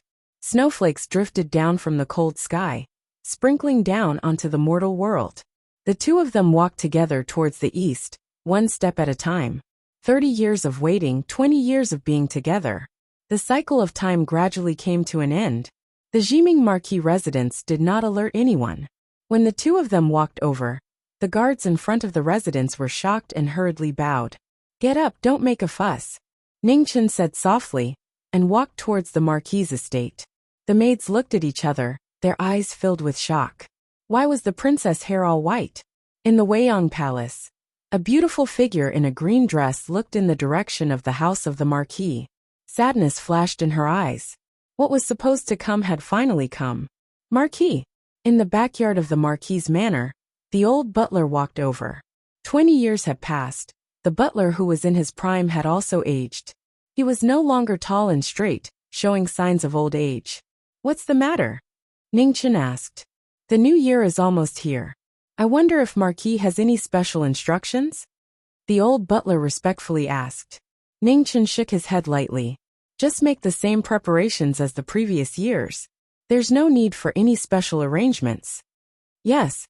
The old butler respectfully accepted the order and retreated. In the room, the fire in the furnace danced, dispelling the cold air in the room. Xianyu leaned against the headboard of the bed, looking at the figure walking into the room. A smile appeared on her tired face. "Counting the days, it should be the end of the year soon, right?" It's almost here." Ning Chen nodded. He walked up and sat beside the bed, asking in concern, "How are you feeling? Do you still feel tired?" "I'm fine. I'll be fine after resting for a while." Xianyu endured the tiredness that assaulted her as she lightly smiled and replied, "Then sleep for a while." Ning Chen helped her to lie down as he spoke softly. Xianyu gently nodded. She lay down and slowly closed her eyes, falling into a deep sleep. Ning Chen sat beside her, quietly waiting. He didn't say anything, just quietly watching. For the next 10 days, Xianyu spent most of her time sleeping. The time she woke up became less and less. Outside the peaceful inner courtyard, the atmosphere of the end of the year grew stronger and stronger. The entire imperial city was filled with a joyous atmosphere. As the end of the year arrived, the entire imperial city was decorated with lanterns and colored banners. The Marquis Manor was also filled with a joyous atmosphere. Early in the morning, Xianyu, who had slept for 2 days, woke up. Her eyes were dazed as she looked outside the window. A moment later, she gradually regained her clarity. "Is today the new year?" Xianyu looked at the man beside the bed and asked. Ning Chen nodded, softly replying. Xianyu propped herself up with her arms and tried to get up. "Your body isn't well, don't get up," Ning Chen said with concern. "I'm fine. Today is the new year. We need to make a trip to the palace." Xianyu smiled. Ning Chen sighed inwardly and didn't try to persuade her again. He helped her up. In front of the bronze mirror, Xianyu seriously put on her makeup. However, her white hair could no longer be concealed. It was exceptionally dazzling. "Let's go." Not long after, Xianyu finished her makeup and stood up. Ning Chen nodded, accompanying her as they walked out of the Marquis Manor. In the imperial palace, Xiaqi had set up a banquet, inviting the imperial family and important officials. The time for the banquet had already arrived, but it hadn't started yet. "Your Majesty, shall we start the banquet?" An attendant walked up and asked in a low voice. "Let's wait a moment more." Xiaqi looked outside the hall, his eyes filled with anticipation. "Grand Princess has arrived. Prince Consort has arrived." At this moment, a report rang out outside the hall. At the end of the stone steps, 2 figures walked over together. Their white robes and white hair were extremely striking. Inside the main hall, the members of the imperial family, and the important ministers of the imperial court stood up one after another and bowed in greeting. Master Aunt Gio. Xiaqi walked out of the banquet and welcomed them. This was the first time Xianyu entered the palace after returning. Looking at the officials and imperial family, she didn't recognize many of them. 20 years had passed, and everything was still the same, but the people had changed. At the head of the banquet, Ning Chun and Xianyu sat next to each other. The banquet officially began. One by one, the imperial family rose to propose a toast. The atmosphere gradually became lively. Ning Chun welcomed them with a smile. He didn't reject anyone who proposed a toast. Seeing that the legendary Jiming Marquis wasn't so unreasonable, the young imperial family members also relaxed. They all stood up and proposed a toast to the Marquis they worshipped. The lively banquet lasted for more than 2 hours. At the end of the banquet, the officials and imperial relatives left one by one. Xiaqi walked up to the two of them and looked at the woman's white hair. A trace of tears flashed in his eyes as he said, "Aunt Gio, what happened to your hair?" Xianyu smiled. "Aunt Gio is old, so of course my hair will turn white. You have done well these years. Grand Xia is our home. You must protect it well. Will work hard and won't disappoint Aunt Gio." Xiaqi nodded his head vigorously. Xianyu's face flashed with gratification. Looking at the person beside her, she said, "Husband, let's go to Weiyang Palace to take a look." Ning Chun nodded and helped her up before walking out of the hall. Just as the two of them left, an old imperial consecrator walked out. Looking at the emperor in front of him, he sighed, "Your Majesty, the princess won't be able to hold on until today." When Xiaqi heard that, his body trembled violently. Sorrow filled his heart. In Weiyang Palace, the green-robed woman was waiting. Not long later, the two of them appeared. After 20 years, they finally met again. "You're back." Qing Ning looked at the two of them, smiling with tears in her eyes. "And we're back." A smile appeared on Xianyu's face as she replied, "Husband, please leave for a moment. I have some things to say to Sister Qing Ning." Xianyu looked at the person beside her and said softly. Ning Chun nodded and turned to leave. Qing Ning looked at the woman in front of her, tears welling up in her eyes. 20 years had passed so quickly. Xianyu walked up. There wasn't much sadness on her face. She smiled. "Sister Qing Ning, there's no need to be sad for me. In these 20 years, I've already obtained so much. I have no regrets." 100 steps away, Ning Chun stood there silently waiting patiently. Not long later, Xianyu walked over and took the initiative to hold his hand. Smiling, she said, "Husband, we're home. And let's go home." Ning Chun responded softly and walked out of the Weiyang Palace. In the royal capital, although it wasn't too long, the two of them walked for a very long time. This journey felt like an entire lifetime. "Husband, thank you for all these years." Xianyu softly said, "Silly girl, we're husband and wife. There's no need to thank me." Ning Chun smiled. The blazing sun headed west. When the two of them returned to the Marquis Manor, the sun had already set. The sunset was so beautiful. "Husband, accompany me to watch the sunset one more time." In the backyard of the Marquis Manor, Xianyu looked at the setting sun and asked, "Okay."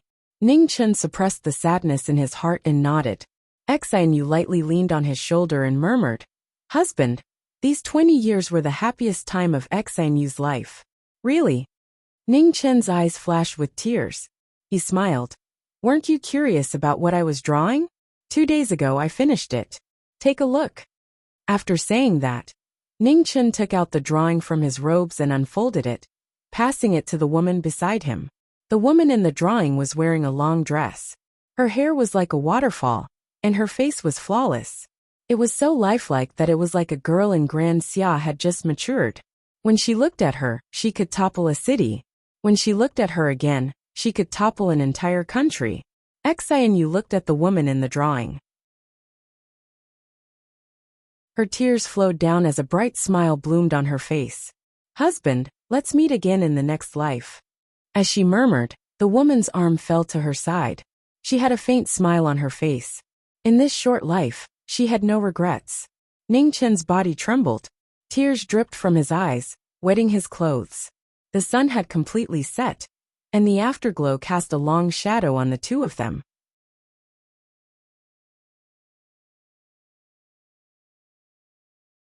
Chapter 785. In the manner of Jiming Marquis, under the setting sun, Ning Chun carried the dead Xianyu and left the Marquis manor step by step. From this day onwards, the Marquis of Great Xia's imperial city would no longer be ignorant. Somewhere in the starry sky, a plain-clothed figure walked through thousands of mountains and rivers, going to the heavens. Star after star, domain after domain. After walking for an unknown number of days and miles, the plain-clothed figure stepped into the all-heaven starfield and disappeared in the blink of an eye. The all-heaven starfield was filled with gods and Buddhas. It was rumored that every starfield where gods and Buddhas appeared had their own beliefs. It was a peaceful land. The Shumi Buddhist kingdom was a holy land for Buddhist cultivators. It was guarded by many vital stars, and Buddhist cultivators had reached the peak of the world. In the boundless holy land, many white-clothed monks sat on the ground, meditating and chanting sutras. There were so many of them that it was impossible to count them all.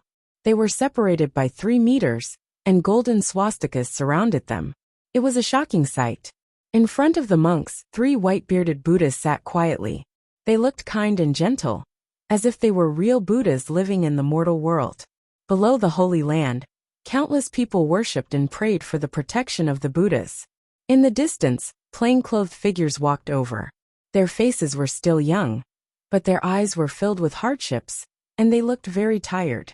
In the holy land, the 3 white-bearded Buddhas opened their eyes and looked at the figure walking over. Their eyes shone, boundless merit and overflowing sin. What a special young man. In the vast holy land, the plain-clothed figure walked step by step among the many monks. Although it seemed slow, it affected the wind and clouds. "Benefactor, why have you come?" the human Buddha lord on the left of the 3 white-bearded Buddhas asked. "To ask about the afterlife," Ning Chun said softly. "Benefactor, do you believe in the afterlife?" the Earth Buddha lord on the right asked. "No," Ning Chun said honestly. "Since Benefactor does not believe, why have you come to ask?" the human Buddha lord asked again. "I cannot see the afterlife, so I do not believe. However, everyone says that the 3 Buddha lords of the Buddhist kingdom can see the afterlife. Therefore, I have come to ask," Ning Chun answered. "We cannot see the afterlife either," the heavenly Buddha lord in the middle said calmly for the first time. "Since you cannot see it, why do Buddhists believe in the afterlife?" Ning Chun asked. "Not seeing it does not mean it does not exist." Heavenly Buddha Lord looked at the people in front of him and said, "The cycle of life never stops. Other than gods and Buddhas, no one can create life. The inheritance of life is the cycle of reincarnation." "Buddha Lord, do you think that people can reincarnate after death?" Ning Chun asked seriously. "Everything has a cycle of reincarnation. Life does not appear out of thin air, nor does it disappear out of thin air. It is the same for humans, and it is the same for ants," Heavenly Buddha Lord said slowly. "How can I prove it?" Ning Chun asked seriously. "Unable to prove it," Heavenly Buddha Lord said calmly. "Benefactor, you already knew the answer in your heart before you came to the Buddha kingdom. Why do you need to ask again? You will tell me in your next life. If you believe it, then it will be there. If you don't believe it, then it won't be there. Benefactor, please speak your mind." "Seeking fate," Ning Chun said softly. Heavenly Buddha Lord was silent. After a moment he said, "Above the holy land, there is a wishing mountain. It has a height of 99,000 steps. There is a Buddha on the mountain, but only the most sincere can see it. Benefactor, if you can reach the top of the mountain and see my Buddha, perhaps your wish will be fulfilled." "Many thanks for your guidance, Buddhist Lord." Ning Chun bowed. "Remember, as long as you are sincere, it will work," Heavenly Buddha Lord emphasized again. Ning Chun nodded and bowed respectfully. Then, he turned and walked toward the wishing mountain in the west. Human Buddha Lord looked at Ning Chun's back as he walked away. His old eyes flashed with a hint of emotion. This was the first time he had seen someone with such a complicated fate. Most extreme martial artists are crazy. This child has both great merit and great sin at the same time. It can be seen that he has experienced countless trials and tribulations. It is not easy for him to maintain such sincerity, Heavenly Buddha Lord said calmly. The Buddha nation is facing a great calamity. I hope that the good karma formed today will be of help to the Buddha nation in the future. Earth Buddha Lord said. Amitabha. Heavenly Buddha Lord sighed and said, Buddha will help those who are fated. I hope that this child can see my Buddha and fulfill his wish. The Wishing Mountain had 99,000 steps. It was the Shumi Buddha nation's holy mountain, one of the most unknown places in the world. At the foot of the holy mountain, Bai walked up with an unyielding pride. Her knees finally touched the ground. She had never begged anyone in her life, but now, she finally bowed her head. With every step she bowed and kowtowed. On the 99,000 steps on the path to Buddha, she bowed 99,000 times on the path to seeking fate. Her clothes were stained with dust, and she was silent. Gradually, her forehead was dyed red. Her fate in this life was over. She could not ask for anything, but she hoped for the next life to continue her previous fate. Outside the holy ground, the void was floating. A figure in luxurious clothes appeared and stood in the void. Looking at the young man in plain clothes who was praying to Buddha in the distance, a hint of emotion flashed in her eyes. He had come in the end. Your Highness, how did you know that he would come? Didn't he say that he did not believe in the next life? Concubine Yun was puzzled. He does not believe in it. Lin Yuzhen nodded and said, however, what difference does it make whether he believes in it or not? In this world, who has truly witnessed the reincarnation of a person, the most important thing is whether he is willing to let go of his pride for that woman. As the two of them spoke, on the Wishing Mountain, the steps were stained red with blood. It was glaring. The sun rose and set, and the moon rose and set. The figure in plain clothes was still walking up step by step. The blood on his forehead had already dried up several times, and new wounds had appeared on the scab. Fresh blood was seeping out. 2 days later, several large sects not far from the Buddha nation received the news that someone had ascended the Wishing Mountain. The Wishing Mountain was the Buddha nation's sacred mountain. Unless the 3 Buddha lords agreed, no one could approach it. It's the 9th son of Maha's sect. Finally, on the 4th day, a young expert who had returned from the ancient road recognized the figure in plain clothes on the Buddha mountain and exclaimed in shock. A single stone raised 1,000 ripples. Once the news was verified, it quickly spread to every great sect. The heavens were shaken. 3 Buddha lords, we have just received news that the person on the sacred mountain is the 9th son of Maha's sect, who set up a trap to kill the supremacies of the various regions. A Buddha nation guardian came forward and reported respectfully. When the human Buddha Lord heard this, he opened his eyes. A flash of brilliance flashed in his eyes as he said, Understood. You may leave. Yes. The Buddha nation guardian accepted the order and left. The 9th son of Maha's sect has killed the supremacies of the various regions. He has already incurred the wrath of the world. I believe that someone will come to the Buddha nation very soon. We should not interfere in this matter, said the human Buddha Lord. Indeed, the Earth Buddha Lord nodded.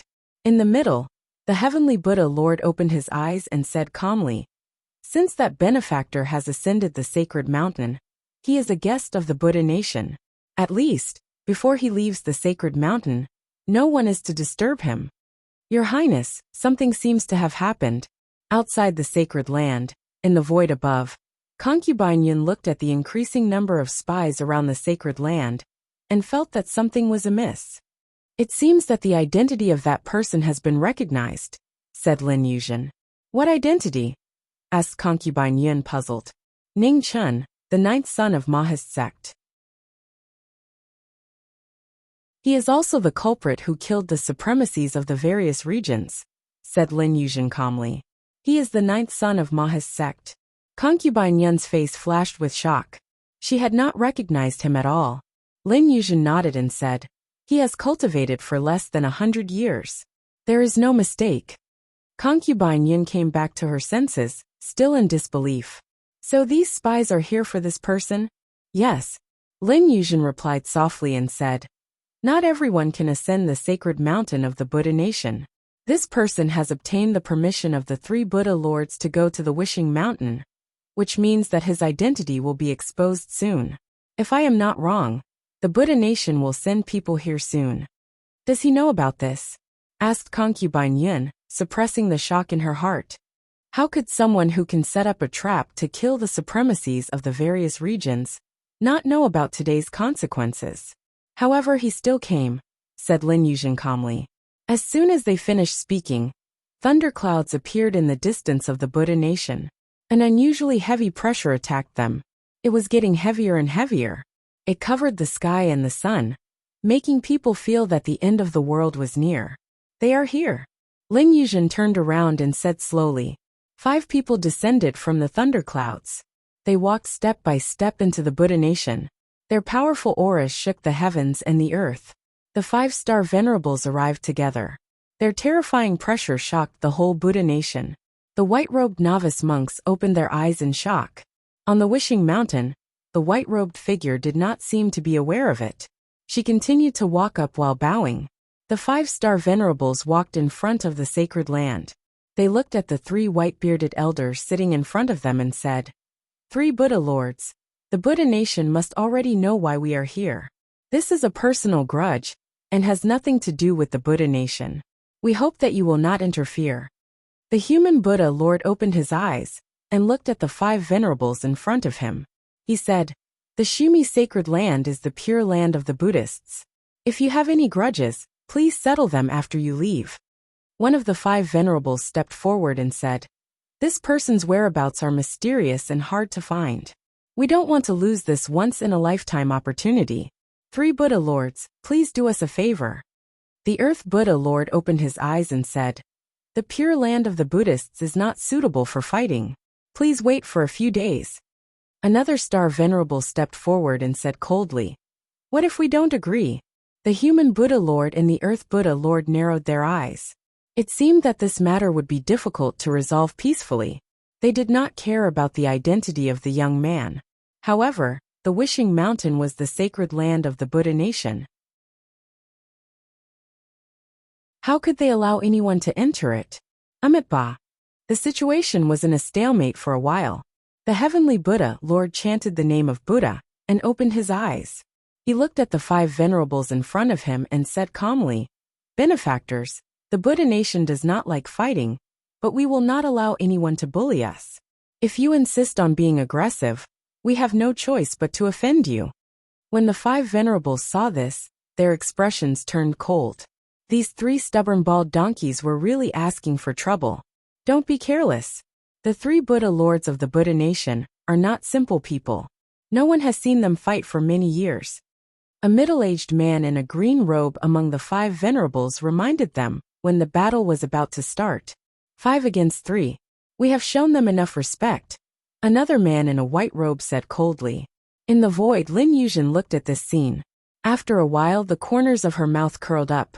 She closed the folding fan in her hand and took a step forward. She flew toward the Holy Land. Her movement technique was graceful and graceful. Under everyone's shocked gazes, Lin Yuzhen's figure flew between the 2 sides. She opened the folding fan in her hand and said with a smile, 3 Buddhist lords, there is no need to trouble you with such a trivial matter. Leave it to me. Prince Qi Lin Yuzhen. Among the 5 venerables, the man in a white robe recognized the person in front of him. His expression darkened as he spoke coldly.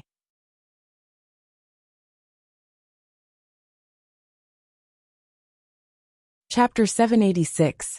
In the Shumi Holy Land, white-robed people climbed the stairs. With each step, they bowed and kowtowed, their black hair dyed red. Not far away, Prince Qi appeared. His hair was tied up high, and his face was handsome. He was dressed in men's clothing, and his aura was oppressive. Legend Ling Su had cultivated to become a paragon of the mortal world. Everyone, the Shumi Holy Land is a pure Buddhist land. You're going too far by being so aggressive. Lin Yuzhen looked at the 5 of them. Does Prince Qi also want to get involved in this mess? Asked the azure-robed middle-aged man. Mess?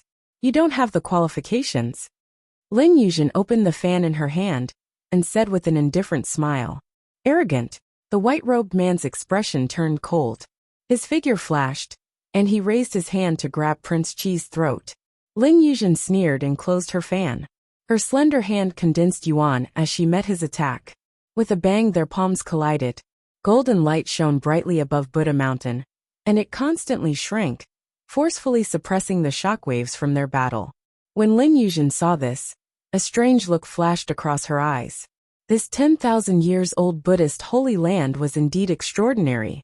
On the other side, the white-robed man was forced back several steps after that palm strike.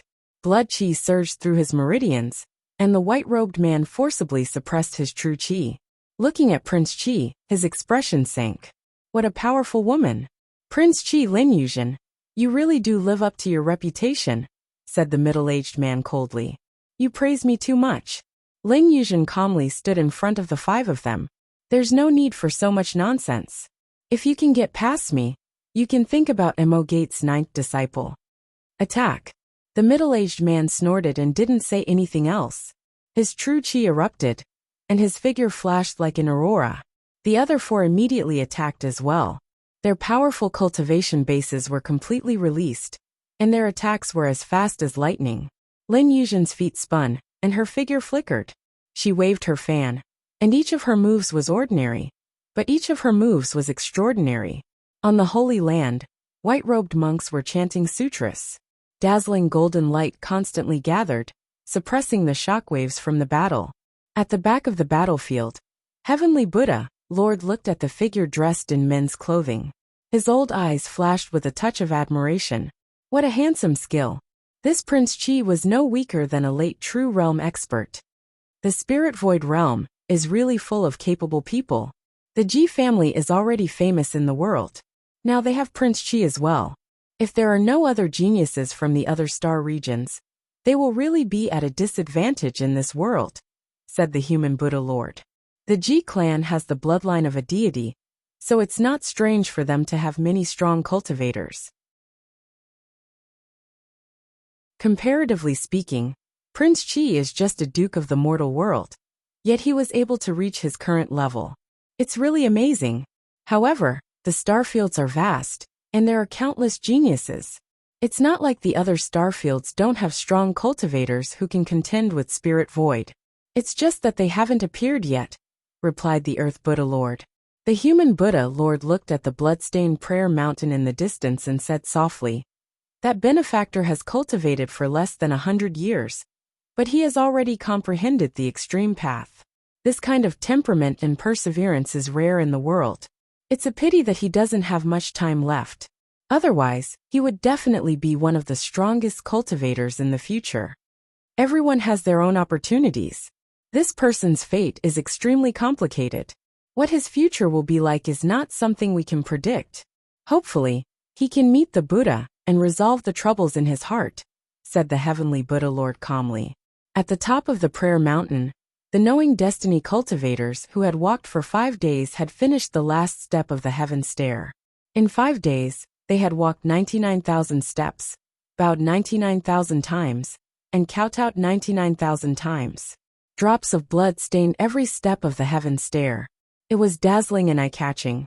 At the top of the mountain, a huge Buddha statue towered into the clouds.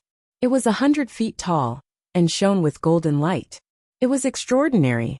Ningchen bowed and knelt before the Buddha. He bowed 3 times and kowtowed 9 times, praying for fate in the next life. The Buddha statue shook, and golden light shone brightly, illuminating the entire prayer mountain. On the Holy Land, everyone felt it. They looked at the mountain in the distance shocked. Let's end this quickly. Sensing the change, the middle-aged man's expression darkened, and he said sternly. The 4 of them responded and attacked together. Vital chi surged, and their attacks became fiercer. Lin Yuzhen's figure flashed, and she flew 100 feet away, avoiding the attacks of the 5. Her eyes turned cold. 3 Buddha Lords. I didn't want to use weapons in a peaceful place of Buddhism. However, it seems that I have to be impolite now. As soon as she finished speaking, an ancient and exquisite sword appeared in Lin Yuzhen's hand. The moment the sword was unsheathed, the wind and clouds in the 9 heavens changed. The cry of a phoenix shook the world. Phoenix cry sword. The expressions of the 5 people who rushed up changed drastically. They wanted to retreat, But it was too late.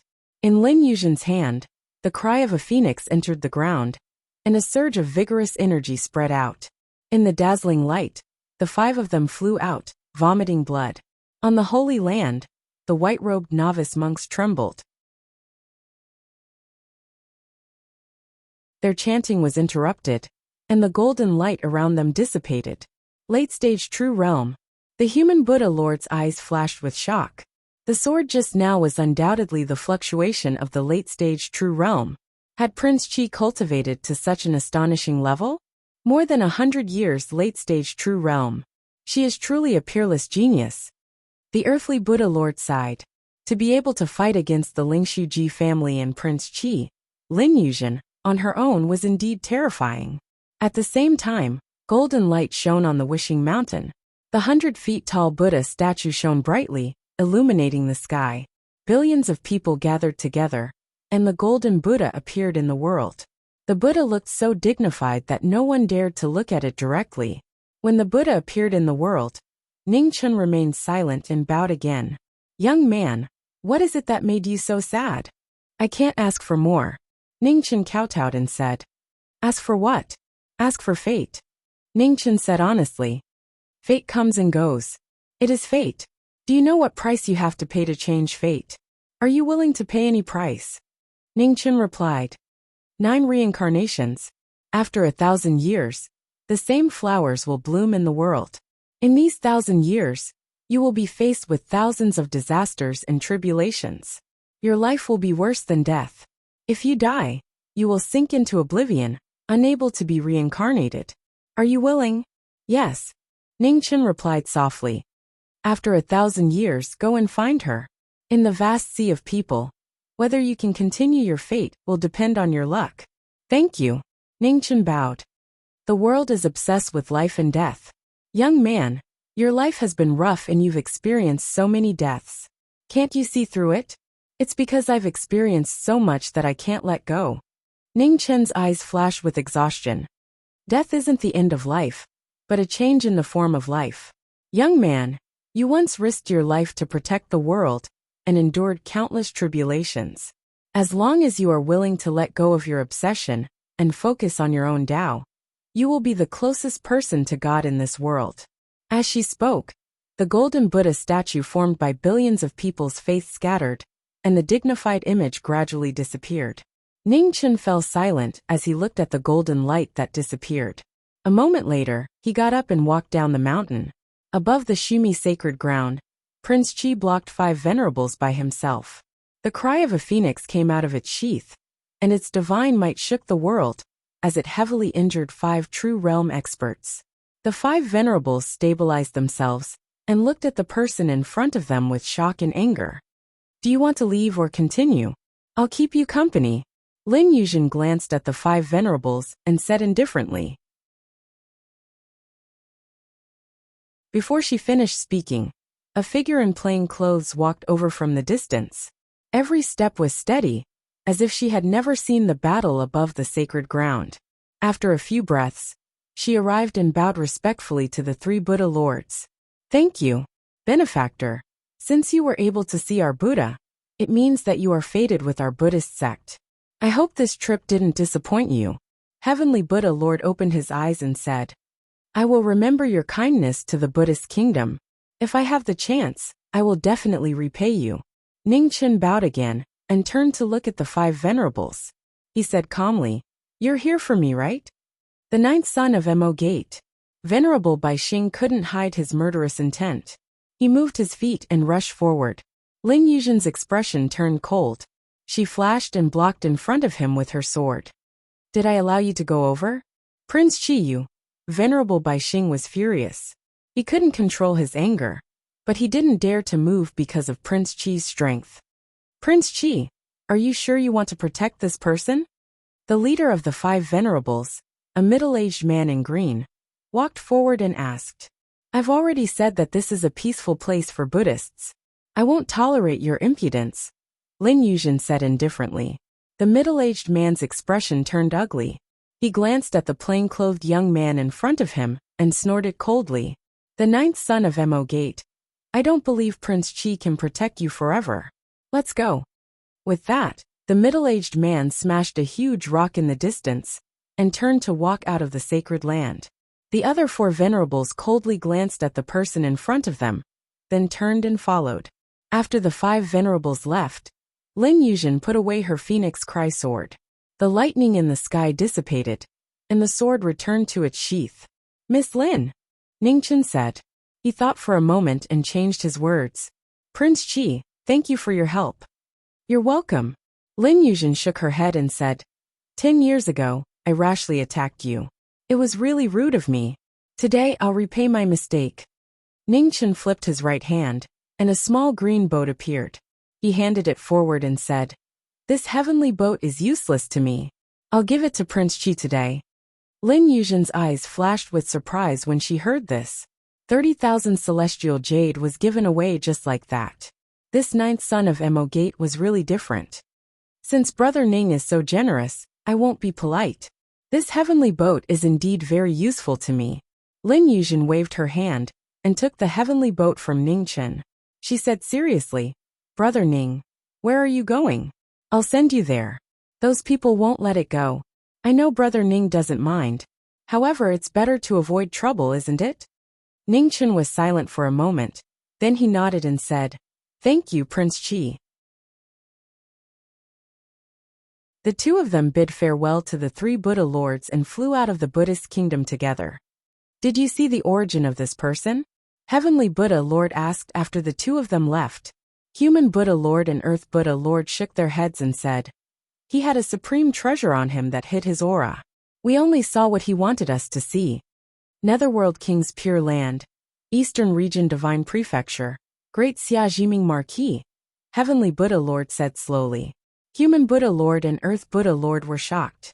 People from Netherworld King's Pure Land? How could it be? Could it be that the Netherworld King's boundary had been opened?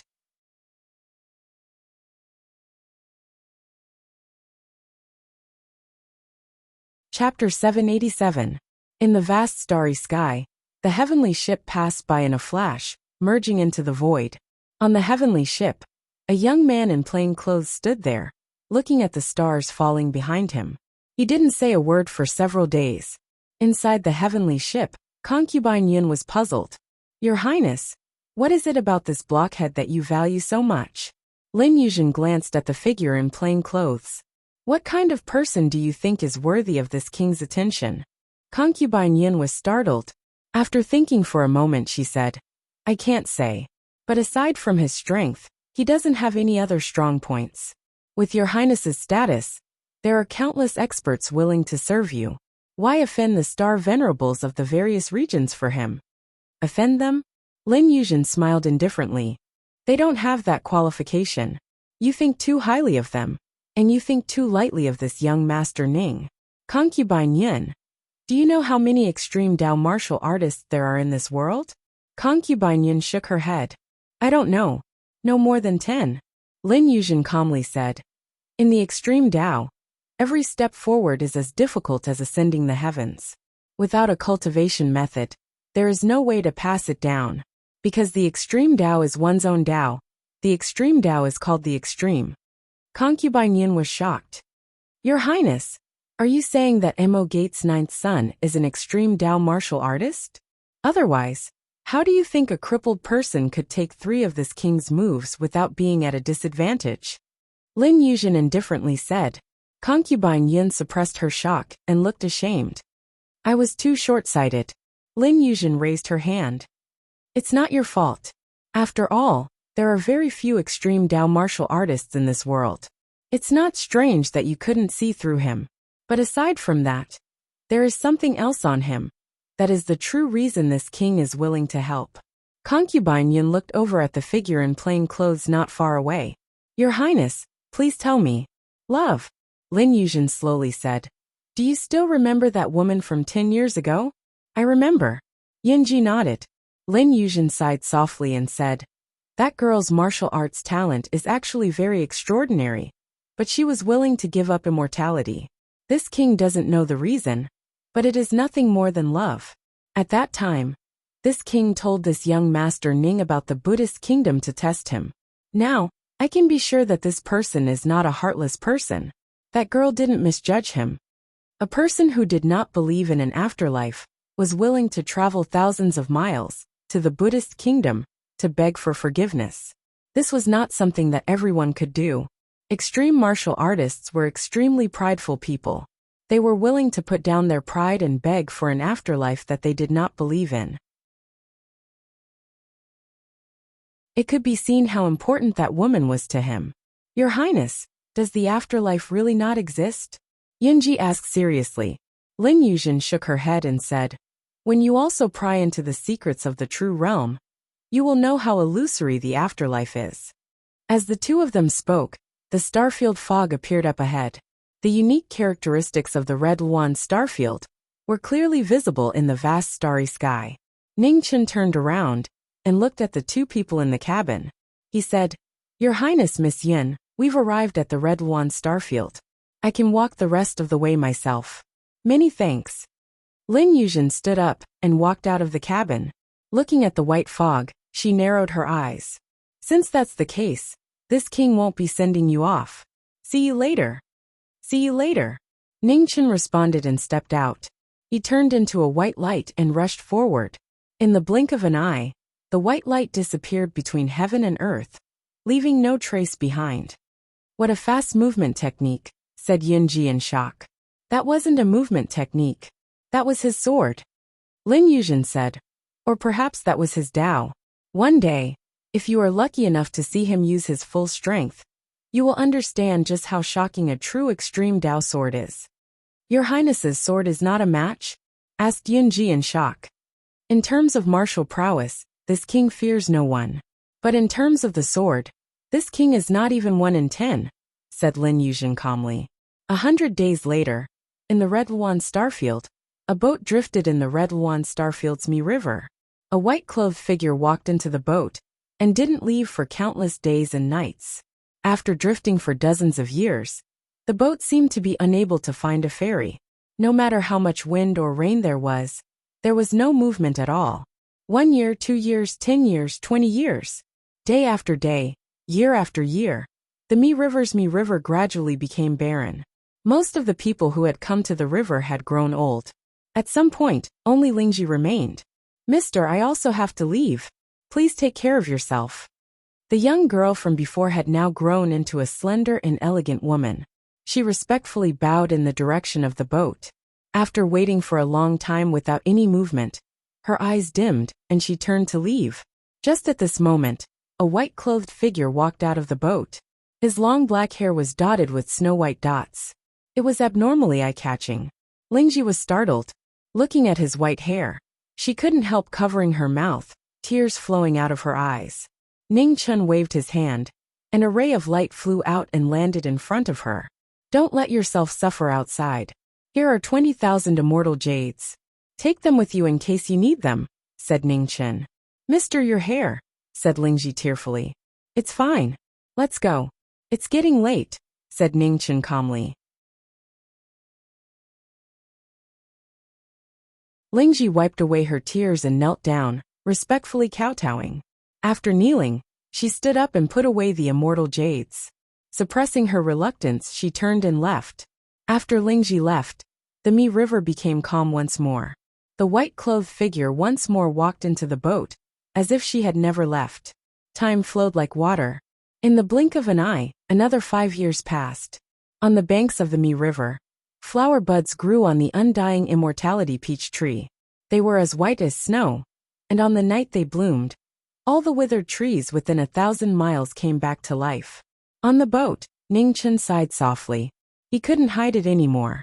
On this night, on different life planets in the Red Phoenix star field, many old people who had been sleeping for a long time opened their eyes and looked at the distant Mi River.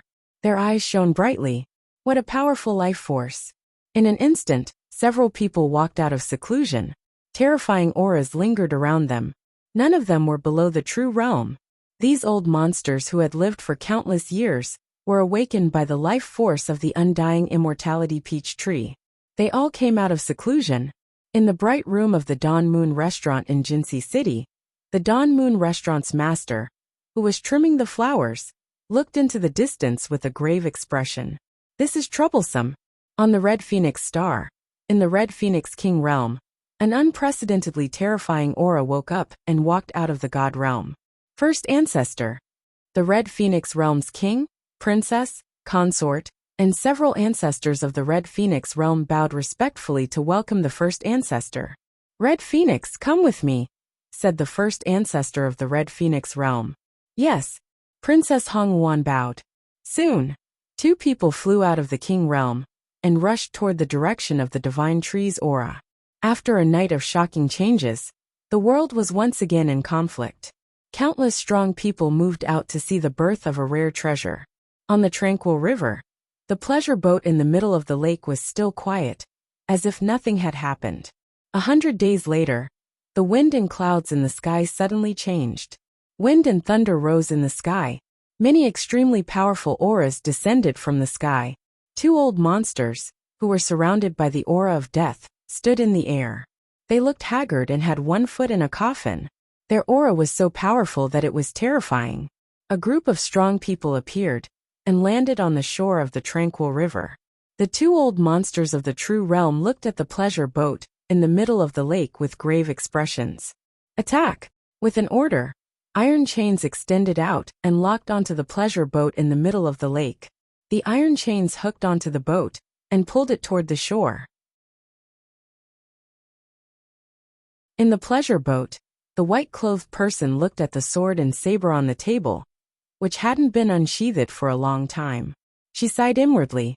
After 30 years, she picked up the sword and saber again. In the next moment, the iron chains that hooked onto the pleasure boat broke apart and scattered. Since you forced me to this point, I can only accompany you. As she spoke, Nian Qing was unsheathed. Silver light filled the eyes. The blade that instantly sealed their throats was too fast for the eyes to take in. Before they could see the saber clearly, before they could see the person clearly, the saber passed by. Vermilion blood spurted out. The two old monsters of the true realm were shocked. When they turned around, they saw that the 10 subordinates behind them had all been beheaded. No one will disturb us now. Please. Ningchen clenched his left hand and released his astral soul. Immediately, the dark clouds in the sky disappeared and the stars in the sky swayed.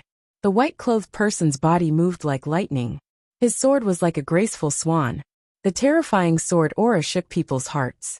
The two old monsters of the true realm received the sword. With a bang, the sky was filled with sword light. An unparalleled sword aura broke through the barrier of true yuan and forced the two back. How is this possible? The two old monsters of the true realm retreated several steps. Their faces were filled with disbelief. You've been asleep for too long and have already forgotten how to fight. While speaking, the ground beneath Ningchen shook violently. A broken ancient sword rose up. In an instant, the earth energy within 10,000 miles of Mishui River gathered and sealed the entire battlefield. Immortal trapping sword. The two old monsters' pupils shrank as they exclaimed, "Don't worry, I don't need this sword to deal with you." Then the white-clothed person moved again. With a saber and sword in hand, his body moved like lightning. Knowing that they had miscalculated, the two old monsters of the true realm immediately gathered their thoughts and used their full strength to fight the person in front of them. The saber and sword shook the two old monsters. Under the setting sun, the saber and sword created streaks of deathly splendor. It was immeasurable. The two old monsters of the true realm didn't dare to be careless. They split their attention to a mortal trapping sword not far away, while working together to deal with the might of the ultimate martial. On the other side of the battlefield, the red light on a mortal trapping sword became more and more dazzling, making the two old monsters of the true realm more and more wary. "You go get that sword. Leave this person to me," said one of the old monsters. "Be careful." The other person's figure flashed and flew toward a mortal trapping sword. Ugh! Suddenly a muffled groan sounded. The old monster who went to snatch the sword immediately turned back, only to see that in the battle behind him, a broken stone sword silently passed by without any warning, directly piercing into the heart of the cyan-robed old monster. "This is immortal slaying." Before he could finish speaking, the old monster's figure collapsed. Even in death he couldn't close his eyes. Sorry, I said I wouldn't use a mortal trapping sword. But I never said I wouldn't use a mortal slaying sword. Ning Chun waved his hand and took a mortal slaying sword. He looked at the figure not far away and said coldly.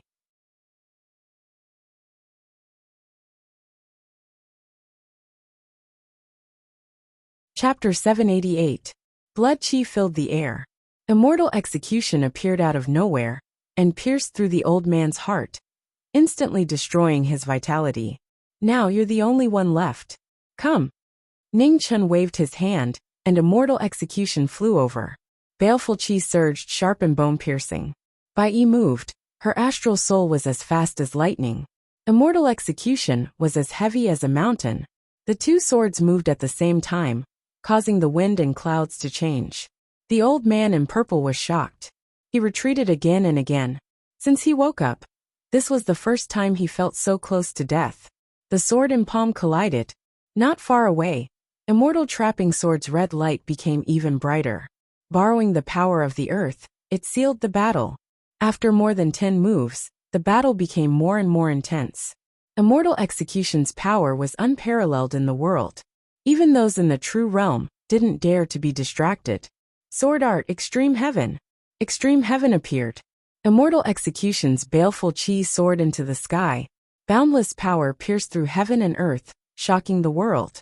Seeing this, the old man in purple's expression changed slightly. He condensed his Qi and focused on dealing with the incoming attack. Suddenly a change occurred. A red sword light streaked across, piercing through the old man's chest. How can this be? The old man in purple staggered. Before he could react, Bai Yi flashed and immortal execution appeared, piercing through his body. Sorry. I lied when I said I wouldn't use immortal trapping sword. Ning Chun said coldly and pulled out his immortal sword. Instantly blood splattered like rain. The old man fell to the ground, his blood dyeing the earth red. A hero of a generation died with grievances. Looking at the corpses on the ground, Ning Chun waved his astral soul. Rumbling sounds echoed and the earth split open, swallowing all the corpses. After a while, the cracks closed, and the riverside returned to normal, as if nothing had happened. The sun set, and Ning Chun looked at the afterglow in the west. His eyes were getting more and more tired. Soon, behind him, Immortal Trapping Sword's brilliance retracted and sank into the earth, disappearing. On the divine tree, white peach blossoms bloomed, beautiful and dazzling. Around the divine tree, the aura of time flowed. Even the space was distorted. After a while, Bai Yi's figure disappeared from the riverside and returned to the boat. Inside the pleasure boat, a small lamp flickered. Ning Chun put down his sword and blade, and with a wave of his hand, an ancient and mottled zither appeared. It was the divine zither Yama King, the inherited divine weapon of the white tiger deity. After countless years, the body and strings of the zither had been damaged. Before the opening of the ancient battlefield, the waning moon house's master helped to repair the divine zither. During the battle on the ancient battlefield, the king of Hell's Tune, the judgment of 3 knights, severely injured the star venerables of various domains. This was a true weapon of slaughter. Unless it was absolutely necessary, it should not appear in the world. Ning Chun wiped the body of the zither. The sharp strings cut his fingers, and drops of blood dripped down, silently seeping into the zither. Outside the boat, a cold wind blew past, causing ripples on the surface of the lake. The pleasure boat also drifted along with it. The trees wanted to be still, but the wind did not stop. It was unknown when the storm in Jianghu would end. Night fell, and the bright moon illuminated the 9 prefectures. On the pleasure boat, the sound of zither rang out. It was peaceful and tranquil, standing aloof from worldly affairs. Suddenly, hundreds of black shadows descended from the sky. Their auras were so powerful that they covered the moonlight. This is the place. Among the hundreds of black figures, there were 3 exceptionally powerful auras that far surpassed the others. They were extremely eye-catching. The strong cultivators had come again to seize the treasure. Their killing intent covered the sky and the moon, making people's hearts palpitate. In the pleasure boat, the peaceful sound of zither changed, and in an instant, the Yama King played, and the yellow springs opened the way. The sound spread out, and the killing intent exploded. The formless sound waves attacked people's minds. Before the black figures could react, their bodies exploded one by one, and blood fell like rain. Kill! Among the many black figures, 3 people rushed out, and their scimitars were like crescent moons, slashing toward the pleasure boat in the lake. Ding! The Yama King moved, and the world stilled. After a moment, a terrifying killing intent spread out, and the Mishui River trembled. Ugh! The 3 figures all flew out dozens of feet, and they staggered while vomiting blood. Retreat! In an instant, the black figures that filled the sky were all killed. The 3 people's expressions sank, and they no longer lingered on the battle. They quickly rushed out of the battlefield. You can't retreat. A calm voice came out from the pleasure boat. Above the Mishui River, a red light rose, sealing the battle. The zither sounded again, and the world shook. A powerful killing intent surged. The 3 tried to block, but the sound was formless and unstoppable. Blood filled the sky. The sound entered their bodies, and the 3 figures exploded. Blood and bones flew everywhere. The battle was over, and the zither music stopped. The lake surged, swallowing up the blood and bones, and gradually returning to normal. The moon set and the sun rose. Time passed. The riverside was no longer an undisturbed pure land. Wave after wave of powerhouses spying on the treasures of heaven and earth arrived. However, without exception, all of them were buried here. At some point, the Mishui River's water had turned red. It was so glaring that no one dared to approach. Rumors about the Mishui River also quickly spread. One spread to 2 to 3, and the entire world knew about it. The Mishui River had a treasure that could allow people to live forever. However, this treasure was guarded by a monster, and anyone who approached would only die. Rumors could never be completely trusted, but no matter what, the terrifying rumors stopped many people who wanted to fish in troubled waters. After another 20 years, the Mishui River had become a land of death. The blood-red water made it difficult for any living thing to survive. No one dared to approach it anymore. During these 20 years, countless experts had died here. No matter how many people came, none of them survived. The floating pleasure boat on the lake was as calm as before. The white-robed figure on the boat had almost all his black hair turned white. He did not have much lifespan left. Whether it was day or night, the deathly still Mishui River was abnormally cold. The yin energy of countless cultivators lingered, causing chilly winds to howl and destroy the surrounding vegetation. After 20 years of killing, it was rare to find peace. It was as if the old monsters of the Red Phoenix star field had forgotten about the boundless life origin energy that had appeared out of nowhere and did not come. The snow-white peach blossoms on the undying immortality peach tree by the Mishui River had already fallen. An azure divine fruit had grown at the center of the divine tree. Boundless life energy was faintly discernible. Even though the time in Yellow Springs' divine restrictions blocked it, one could still feel its incomparably powerful life energy. 10 years later, the life energy of the divine tree's fruit became even stronger. The white-robed figure appeared on the riverbank. He stood under the divine tree silently. His white hair was no longer black, and it gently fluttered in the cold wind. 100 years had passed, and the undying immortality peach tree's fruit was also close to ripening. No fear of death could be seen in Ning Chen's eyes. Instead, there was a trace of exhaustion and relief. Mo Gate's 9th son. It is indeed you. Just at this moment, light gathered in the sky, and many figures walked out. Each of them was at least half a step into the true realm. The 6 at the front were all above the true realm. This was a shocking lineup, and a shocking pressure swept out in all directions. The clouds in the sky changed, and the bright moon lost its color. I have been waiting for you for a long time. Ning Chen looked at the sky from before the divine tree, and said indifferently, shameless boasting. First Ancestor Hong Wan walked forward, and coldly said to the white-robed figure below. An exceptionally beautiful woman walked out from behind First Ancestor Hong Wan. She was wearing a wide dress, and the hatred in her eyes was difficult to conceal. It was hard to say who was right and who was wrong. The beginning of deceit would end with deceit. Everything was false. However, once you fell in love, you had to taste the bitter consequences. Hong Wan, retreat to the side. Ancestor Hong Wan calmly instructed. Soon after, her figure descended, arriving on the ground. The other 5 venerables also descended and stood on one side. Their auras gradually rose. In the sky, the 12 half-step true realm experts were surrounded by golden chains, forming an inescapable net that sealed the space within 100 miles. Once I deal with you, it should be over, right? Ningchen glanced at the gradually ripening fruit on the divine tree and waved his right hand.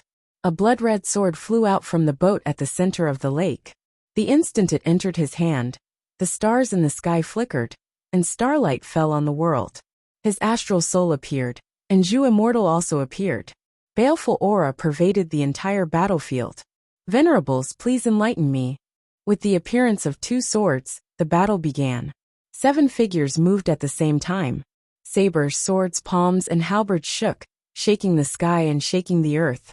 There was a loud explosion, and the waves were 10,000 zhang high. 6 against 1, terrifying shockwaves violently surged, shaking the world. True realm, ultimate martial, a martial art that transcended the limits. It didn't matter if they won or lost, only life and death. The white-robed, white-haired knowing destiny held 2 swords in his hands. He had been crippled for nearly 100 years, but his sword intent was even stronger than before. Every move of his unfathomable sword was simple yet shocking. 6 true realm experts, 2 mid-true realm experts, and 4 early true realm experts. This was an invincible lineup, but under the brilliance of the sword, every move was unable to surpass the heavens. After 100 moves, the 6 venerables couldn't hide the shock in their hearts. This kid's strength was so terrifying. In the sky, Queen Hong Wan looked at the battle below. The more intense the battle was, the more hatred in her heart increased. Everyone be careful. This kid still has an immortal sword that he hasn't used yet. After a long battle, first ancestor Hong Wan's expression became more solemn. If immortal trapping didn't use it, it meant that this kid still had some strength left. She couldn't be careless. Sword art nothingness. The star soul sword spun, and the starlight devoured the incoming palm energy. Bai Yi's figure disappeared, and the immortal slaying sword slashed out, dazzling the eyes. Sword art heavenly sword. The heavenly sword appeared, and the vast sea sword split the sky. In an instant, there was only one sword in the world, stunning the world.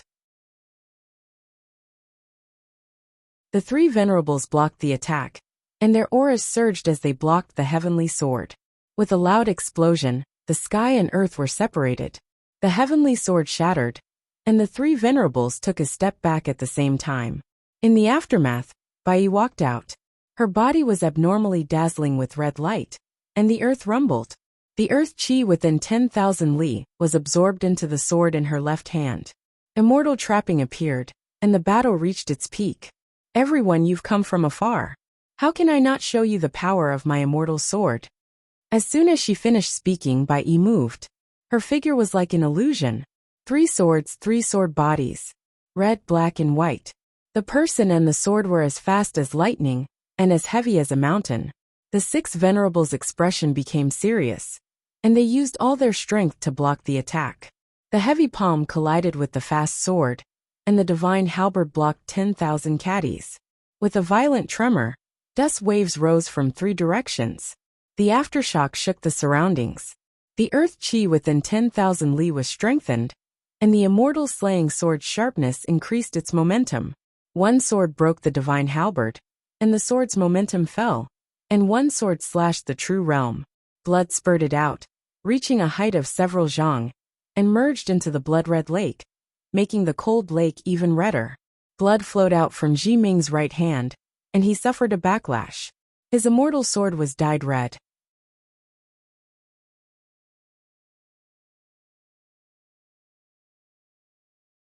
Chapter 789. By the riverside, the 6 venerables were in a killing formation. Knowing destiny had white hair.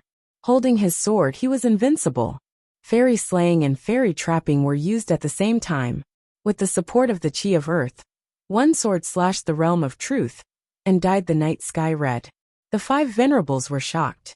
Before they could react, the sword light came again. One of them was stunned and his arm was severely injured. "Don't be careless," the first venerables of Hongwan warned. The other 4 venerables immediately calmed down and recovered from their shock. They focused on the battle. In the battle, the white-haired figure in plain clothes waved his 2 swords, slashing, stabbing, and dragging. Every move was not sloppy at all. From the beginning to the end, his expression was calm, and there was no change in his emotions. He was like a battle machine, terrifyingly calm. In a lifetime of 100 years, countless battles of life and death had created the knowing destiny today. He was absolutely calm and emotionless. Fairy slaying slashed with unparalleled sharpness. Fairy trapping fell like the sky. When the sword light arrived, the first venerables of Hongwan received it. With a violent tremor, his body slid several feet away. Sword technique, 3 lights shine at the same time. The white-haired figure moved again. His white hair danced in the wind. His body split into 3 parts. His sword was supreme. The sword danced in spring and autumn. 3 sword lights surged out. They were dazzling. As the sword lights passed, the void split into 3 parts. The entire night sky was illuminated by the shocking sword lights, as if it was daytime. The sword of 100 years, the only one in the world. The 3 venerables received the sword. The terrifying sword light pierced through their bodies. Blood splattered everywhere. Groans were heard. The 3 venerables retreated more than 10 steps. Their bodies were dyed red. The 3 venerables retreated. Not far away, another venerable's palm had arrived. His palm landed on the body of the knowing destiny cultivator. Blood dripped down silently. Ning Chen's protective sword will blocked most of the palm power and protected the vital parts of his body. As the battle reached its climax, the 5 venerables' expressions were unusually heavy. Although they had expected this battle to be difficult, they did not expect it to be so difficult. 1 dead and 4 heavily injured. They had paid an unacceptable price in exchange for the 9th disciple of Maha's sect being injured. This situation was unexpected. In the center of the battle, the white-haired figure stood quietly. Her white hair danced. Her face was the same as it was 100 years ago, but with more hardships. Descent of the 6th Tao, myriad demonic tribulations. After a moment of stillness, in the center of the battlefield, Ning Chen's immortal execution swept across. Baleful aura filled the air. Trapping immortal left his hand and coiled around his body. Red light soared into the 4 seas. Supreme forbidden sword. He took a step forward and soared into the 9 heavens. His sword light soared into the clouds, and a terrifying aura surged. Stop him! The expression of the Hongwan ancestor changed. This move was the move to open the ancient battlefield. She absolutely couldn't allow Qin Wentian to succeed. The other 4 venerated beings also heard about it. Their figures flew out quickly and went straight into the sky to block the former's attack. Above the 9 heavens, Ning Chen looked at the 5 supremes who were closing in on him. The corners of his lips curled up into a cold smile. It seemed that the sword in the ancient battlefield had left a deep impression on the world. Nirvana. Suddenly, the power of the sword intent that filled the sky changed, and the accumulated power ended in an instant. Countless sword lights crisscrossed, and it was incomparably magnificent. The swords of Nirvana rained down endlessly from the sky, splitting the heavens and splitting the earth. The 5 venerables' expressions changed. It was already too late for them to counterattack. They used all of their strength to protect their vitals, as they forcefully withstood the sword light that filled the sky. Bang! Blood splattered everywhere. The 5 venerated beings crashed onto the ground. Sword chi filled the air. Ning Chen's figure slowly descended. Looking at the heavily injured venerated beings, he didn't say anything and walked forward step by step. The venerated beings of the true realm stood up one by one. Before they could react, Bai swept past them. Immortal execution took their lives and blood splashed everywhere. 4 heads flew into the air.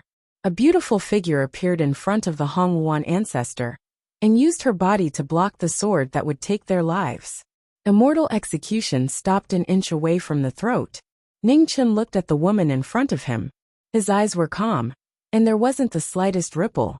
Princess Hong Luan's eyes reflected the white-haired figure in front of her. It was so familiar, yet so unfamiliar. She didn't know why, but tears fell from her eyes. They were filled with hatred and heartache. He was stronger than before. He was so strong that even the first ancestor lost to him. However, his life was about to come to an end. Looking at the tears falling from the woman's eyes, Ningchen put down the sword in his hand and said calmly, "Leave before I change my mind." Princess Hong Luan suppressed the sadness in her heart. She supported the heavily injured first ancestor and left. In the air, the 12 half-step True Realm experts put away the golden chains and left together. After the enemies left, Ningchen stood on the riverbank. Blood dripped from the corner of his mouth and dyed his clothes red. Finally, it was all over. Immortal execution and immortal entrapment stabbed into the ground. The blood on the swords gradually dried up in the wind. 100 years, a long 100 years. He was tired of walking and killing. If there was an afterlife, he would rather be ordinary. Within the time restriction, the god tree swayed. The green fruit gradually shone with a golden light. It was getting closer and closer to ripening. For the next 3 years, the figure on the riverbank didn't move a single step. He silently stood under the tree, waiting for the fruit to ripen. After 100 years, the golden era officially arrived. Geniuses of the various domains emerged one after another. Geniuses continuously entered the corporeal realm, and some even entered the true realm. In the Dawn Moon Tavern, the Dawn Moon Tavern master, who hadn't come out for 100 years, gradually became calmer and calmer. Gradually, she completely restrained her aura, but her true cultivation became more and more terrifying and unpredictable. On the Shinji Peak, Shinji stood on the peak all day long, watching the changes in the world. He also didn't leave half a step. In the Red Phoenix Star Zone, in the endless white mist, the River of Stars shone brightly.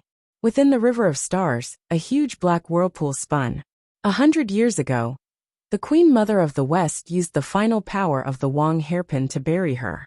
The terrifying aura became clearer and clearer, making people shudder. Suddenly, in the depths of the Star Zone, a celestial sound was heard. 3 dragon corpses pulled a celestial palanquin and quickly left. No one knew where they came from or where they went.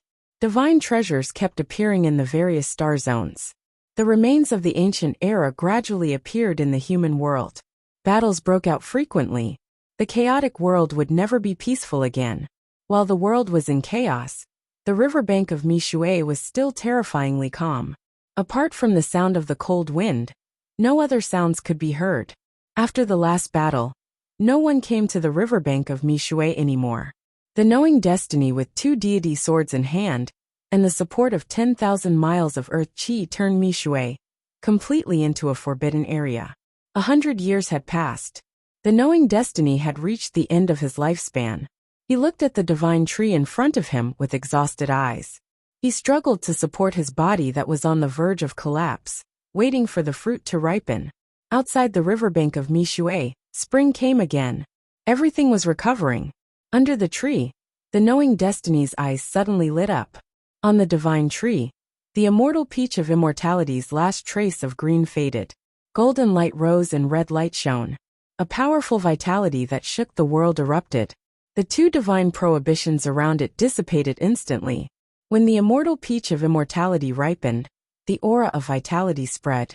The dead Mishui River was instantly purified. The withered trees came back to life. The vermilion of the lake faded and returned to its original state. The 9 heavens sensed the appearance of an item that could change fate and turn life and death. Tens of thousands of thunderbolts filled the sky. With a low roar, the wrath of the heavens came down. Get lost! Under the tree, the knowing destiny who had been silent for countless days and nights shouted angrily. He waved his sword, splitting the sky.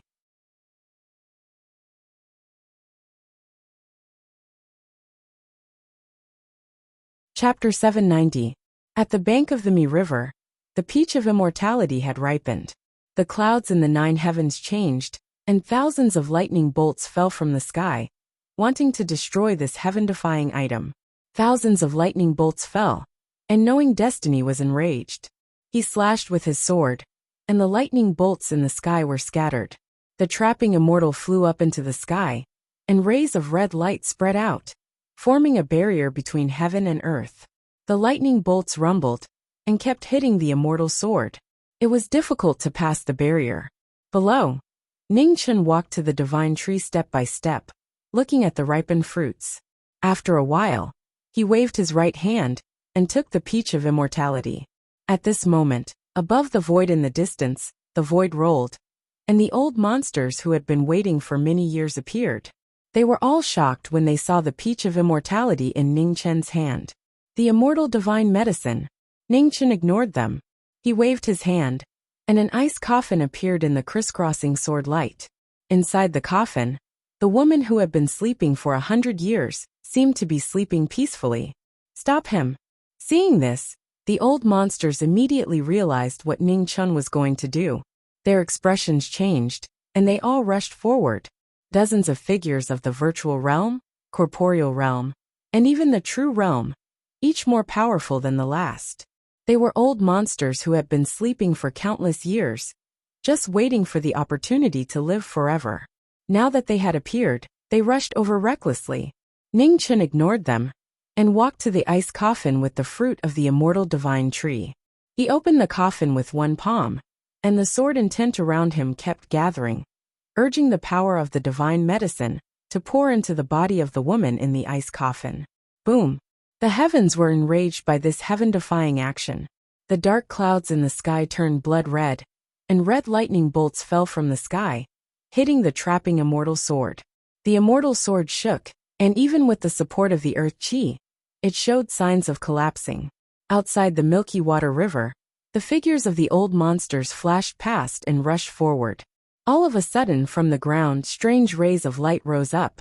The Yellow Springs seal was activated, completely sealing off the area around the Mishui River. Break it! Without hesitation, the old monsters channeled their true origin to the limit, and attacked the Yellow Spring Forbidden Ground together. The majestic power hit the divine forbidden ground, and in an earth-shattering tremor, the Yellow Spring shook, and the seals shattered, showing signs of collapse. In the instant that the Yellow Springs were about to disperse, space-time began to twist and distort. Time appeared, instantly devouring the shockwaves of the collision. Two great divine restrictions appeared at the same time, blocking the attacks of the supreme beings. Heaven and earth rumbled, immortal swords rose and fell, resisting the fury of the heavens.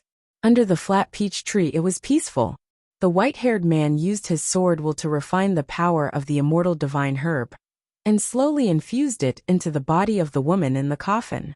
After a few breaths of time, the divine herb in Ning Chen's hand dissipated bit by bit, and completely merged with the ghost woman's body. Ning Chen, who had exhausted a great deal of his strength, and whose lifespan had completely dried up, staggered and spat out a mouthful of blood, dyeing the ice coffin red. After a brief moment of silence, a sudden change occurred. The bloody ice coffin exploded, and the figure of a ghost girl in a bright red wedding dress floated out. The aura around her continued to rise, becoming more and more terrifying. 9,000 years had been condensed into one body. At this moment, strange ghostly cries rang out between heaven and earth. The cries were solemn, stirring, and shocking. The void trembled as ghostly energy filled the air. Soldiers and ghostly generals appeared in the sky, numbering in the millions. They were illusory yet real. It was a shocking sight. Welcome Yama King! Welcome Yama King! Millions of soldiers knelt down to welcome the master of the underworld. The ancient phenomenon reappeared in the world, and it was difficult to distinguish between the real and the fake. Everyone present was shocked. Boom! Above the 9 heavens, crimson lightning fell crazily, colliding with the immortal sword again and again. Even the powerful trapping immortal couldn't withstand it. In the next moment, the clouds in the 9 heavens changed again. A golden brilliance appeared in the huge blood-red vortex, and the power of the crimson lightning multiplied. It shook off the immortal sword, and descended to the world. In an instant, a figure in white flashed past, and with the last of her strength, she blocked the crimson lightning above the woman in the bright red wedding dress. A pool of blood splashed in the void. Jiming staggered and blood kept dripping from his body. His broken body couldn't withstand it anymore, and it scattered bit by bit. In the distance, Qing Ning, who had rushed over, trembled violently. She covered her mouth, and tears fell from her eyes. "Master!" At this moment an anxious voice rang out. Ina returned, and seeing the scene in front of her, she quickly rushed forward. "Don't go over." Qing Ning grabbed the former, and shook her head with tears on her face. This was his last wish, and they couldn't drag him down anymore. On the Mi River, thunder rumbled and ghosts sang. The ghost girl in the bright red wedding dress floated above the void, and the aura around her kept rising. Millions of Yin soldiers appeared and knelt on the ground. The ancient phenomenon appeared for the first time in the world. The Yama king of the underworld, who was in charge of life and death, shocked the world. In the next moment, the ghost girl's eyelids moved slightly, and her bright red wedding dress instantly turned into white armor. A terrifying aura swept out rapidly. Did it succeed? In the distance, Qing Ning looked at the figure standing in the void and murmured. The appearance of the Yama king shocked the world, and the ghost sang even more deafening. The ghost chi in the air could be seen for thousands of miles. "Welcome, Yama king! Welcome, Yama king!" No one knew if it was real or a reflection of the ancient times, but millions of Yin soldiers kowtowed, welcoming the return of the Yama king. Life and death were about to be reversed. At the most critical moment in the 9 heavens, day and night suddenly reversed. The sun and the moon were in the sky, and the pure heavenly light fell from the sky. In the blink of an eye, the Yin soldiers in the sky disappeared quickly, and the aura around the ghost girl showed signs of fading. Not far away, knowing Destiny, whose body was about to fall apart, saw this and shouted. His sword intent went beyond his physical body, and the spirit of the 3 souls left his body. The sword light lingered, protecting the soul that had left his body for a short time. Out of the body, Ning Chun was no longer restricted. The light around his body shook, and the sword intent rose endlessly. The last of his strength turned into a sword that covered the sky, blocking the world. With a loud bang, the heavenly light burned and the sword light flashed. The godlike figure blocked the heavenly punishment with his body and protected the ghost girl. "If there is an afterlife, you will be the king, and I will be the subject." In the distant ancient times, the voice seemed to echo in his memory. Ji Ming's eyes gradually became clearer, and his aura rose to the peak of his life. Boom! The sound shook the world. At the top of the 9 heavens, the sun and the moon were in the sky, for ancient modeled celestial swords appeared, and the terrifying power shook the world. The imprint of the ancient times, the 4 fairy-slaying swords, reappeared in the world. The sword of destruction, engraved in the world, turned into a heavenly punishment and fell from the sky. The pressure was unprecedented, and the void collapsed. It was difficult to bear the power of destruction. Above the void, the venerables couldn't retreat in time. Waterfalls of blood exploded, and blood and bones scattered between heaven and earth. The 4 celestial swords arrived, destroying the world, and slashing toward the ghost girl in the void. Those who defied the heavens were not tolerated by the heavens, and must be eliminated. The moment a hero steps on the battlefield, he is ready to lose everything. I, Ji Ming, have already lost everything, but this moment is the proof of my heroism. With a long shout, 4 sword lights flew around Ji Ming. His natal, astral soul, fairy slaying, and fairy trapping were shining brightly. He and the sword merged together, and faced the 4 fairy slaying swords.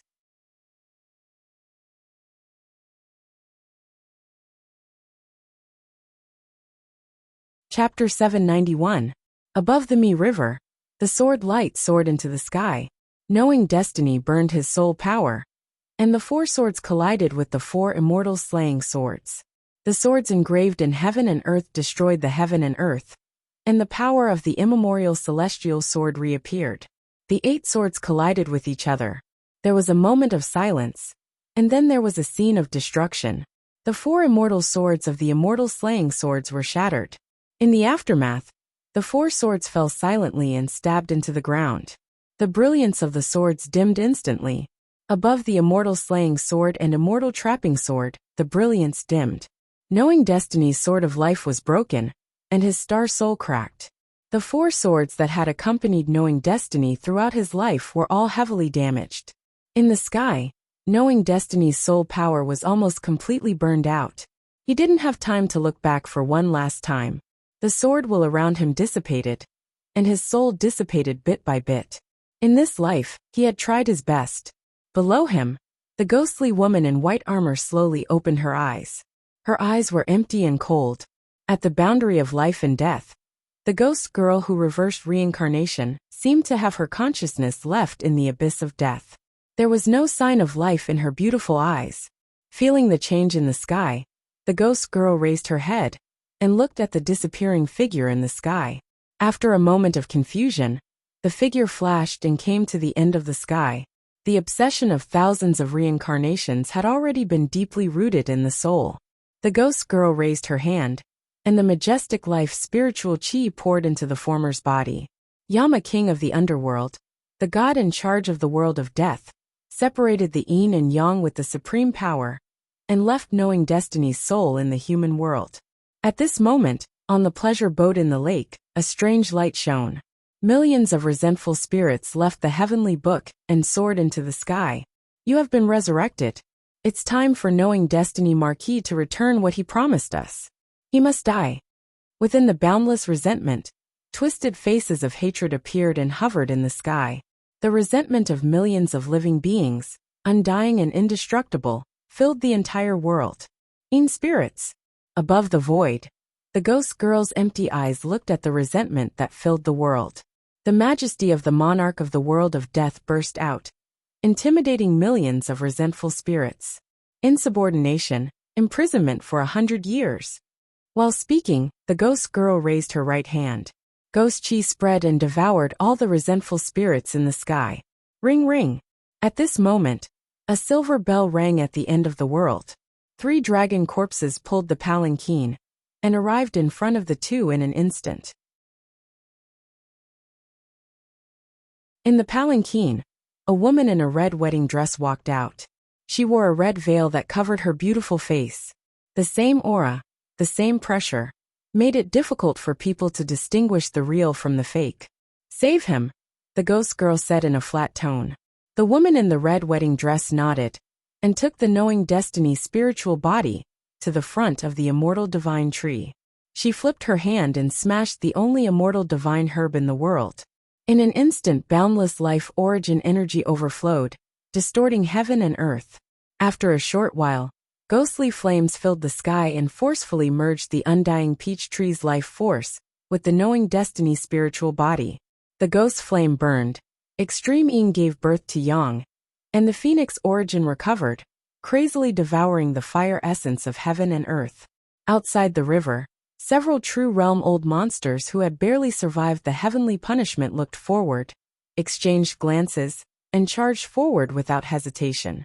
Yendi! The woman in the red wedding dress clenched her right hand, and a purple-gold divine sword appeared in the red light. The moment it appeared in her hand, a powerful sword pressure swept out. Yendi moved, and the yellow springs appeared. Several true realm old monsters joined hands to block the attack. With a loud rumble, blood dyed the night sky. Yendi's cultivation was immeasurable, and the 6 true realm old monsters were at a disadvantage. Without saying anything, the woman in the red wedding dress rushed forward again. Her sword cut open the yellow springs, and 3 heads flew up. Red blood spurted out, blurring everyone's vision. Retreat! The remaining 3 true realm old monsters' expressions changed drastically. They immediately wanted to retreat, but it was too late. The red light arrived and Yendi took their lives. Life and death were clear. Broken bodies fell to the ground, and blood dyed the ground red. The slaughter in the dark night was so shocking. In a few breaths, the battle was over. The woman in red waved her hand and put away her sword. She looked back at the ghost girl and said, "Let's go." The ghost girl nodded and walked away. There was no color in her empty eyes. The 2 walked into the palanquin together, and the 3 dragons started their journey again, pulling the palanquin far away. In a flash, they disappeared into the night. If there is an afterlife, you will be my subject, and I will be your king." In the darkness, a voice from the ancient times echoed between heaven and earth. The Rakshasa ghost girl, the Yama king of the underworld, and the end of reincarnation, were waiting for the day when they could meet again. By the riverside, the soul of knowing destiny floated in the endless burning ghost flames. The phoenix bathed in the flames and gradually merged with the origin of the immortal tree, preserving a trace of life. Qingning walked over and looked at the illusory figure sleeping in the flames. Tears flashed in her eyes. "Master!" Iner wiped the tears on her face and cried sadly. Qingning rubbed her head and said, "Don't cry. There will be danger here at any time. Let's take your master away first." "Okay." Iner wiped her tears and answered obediently. Qingning raised her hand, and her whole body was shining. A green lotus appeared and surrounded by the breath of the lotus, protecting the knowing destiny soul in the ghost flame. "Master, can you recover?" Iner sobbed. Qingning nodded affirmatively. "Yes." In the inner world, the northern plains was covered in snow. 100 years had passed. In the forbidden space of the heavenly music parlor, the sound of chains shaking could be heard. In front of the sound, the aura of a woman in a white dress kept rising. She shook off the chains on her shoulder blades. Muqingxue, the heavenly music parlor master, appeared and looked at the woman in front of her. 100 years have passed. You are free. Muqingxue walked out and bowed respectfully. "Thank you, parlor master. You don't have to thank me. It was a fair trade between us. Follow me." The knowing destiny Marquis is no longer in the inner world. Too many things have happened in the past 100 years. You need to know before you leave, the heavenly music parlor master said calmly. Muqingxue nodded and followed her. In the mountain pavilion, the heavenly music parlor master walked over with Muqingxue. The disciples of the heavenly music parlor made way for them. Some of the new disciples looked at the woman in white behind the parlor master strangely. Who is this person? Why had they never seen her before? Qingying, the heavenly music parlor master, looked at the woman in front of the disciples and said, "Master." Wu Qingying walked up and bowed respectfully. "Tell her what happened in the past 100 years, and the situation of the knowing destiny Marquis," the heavenly music parlor master said calmly. "Yes." Wu Qingying accepted the order. She looked at the woman in white and sighed. 100 years had passed, and she hadn't changed at all. Unfortunately, the knowing destiny Marquis path had come to an end. Muqingxue looked at the former's expression, and his eyes narrowed. "What happened?" "It's a long story." Wu Qingying sighed. "Although I don't know where the knowing destiny Marquis is now, his lifespan has definitely come to an end." Muqingxue's body trembled. He said in disbelief, 100 years, and he still hasn't become an immortal? How is that possible?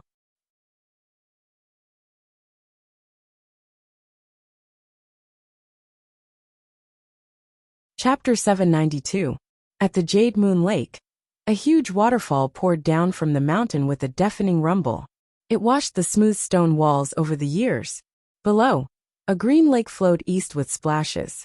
The scenery of the mortal world was absolutely beautiful. Hundreds of miles of verdant green, quiet and aloof from worldly affairs. It was like an otherworldly paradise, making people feel relaxed and happy. In front of the Jade Moon Lake, a beautiful girl sat on a rock. She kept kicking her fair feet in the water to entertain herself. "Iner, come back for dinner," Qingning said as she walked out of a small courtyard surrounded by bamboo not far away. "Oh!" Ina heard her and jumped up. She ran back to eat. In the bamboo house, Qingning served the dishes and put more vegetables in the girl's bowl. She said, "Iner, push your master out for a walk after dinner." "Okay." Iner nodded obediently. She ate the food in her bowl with all her might. Her cheeks were full. "Slow down, no one is fighting with you." Qingning wiped the rice grains from the girl's mouth and said softly, "Hee hee." Iner laughed foolishly and continued to eat. On the bed in the house, a white-haired figure in plain clothes lay there quietly. He had slept for 10 years and still had not woken up. Qingning walked forward and looked at the sleeping figure on the bed. Her eyes dimmed. It had been 10 years. Why had he not woken up? Qingning cut open her right arm. Blood that contained vitality dripped down, and entered the former's body silently. Day after day 10 years passed. Every time a drop of blood fused with the plain-clothed man, his illusory figure would become more solid. After 10 long years, he was almost completely solid. Qing Ning's blood flowed through every inch of the reborn body. The vitality of the immortal tree merged with the blood and turned into flesh and blood. It subtly repaired the broken body of the knowing destiny state. The Yama king of the underworld who controlled death, the immortal tree that reversed life and death, and the origin of the phoenix that could be reborn from fire worked together to protect the life of the knowing destiny state.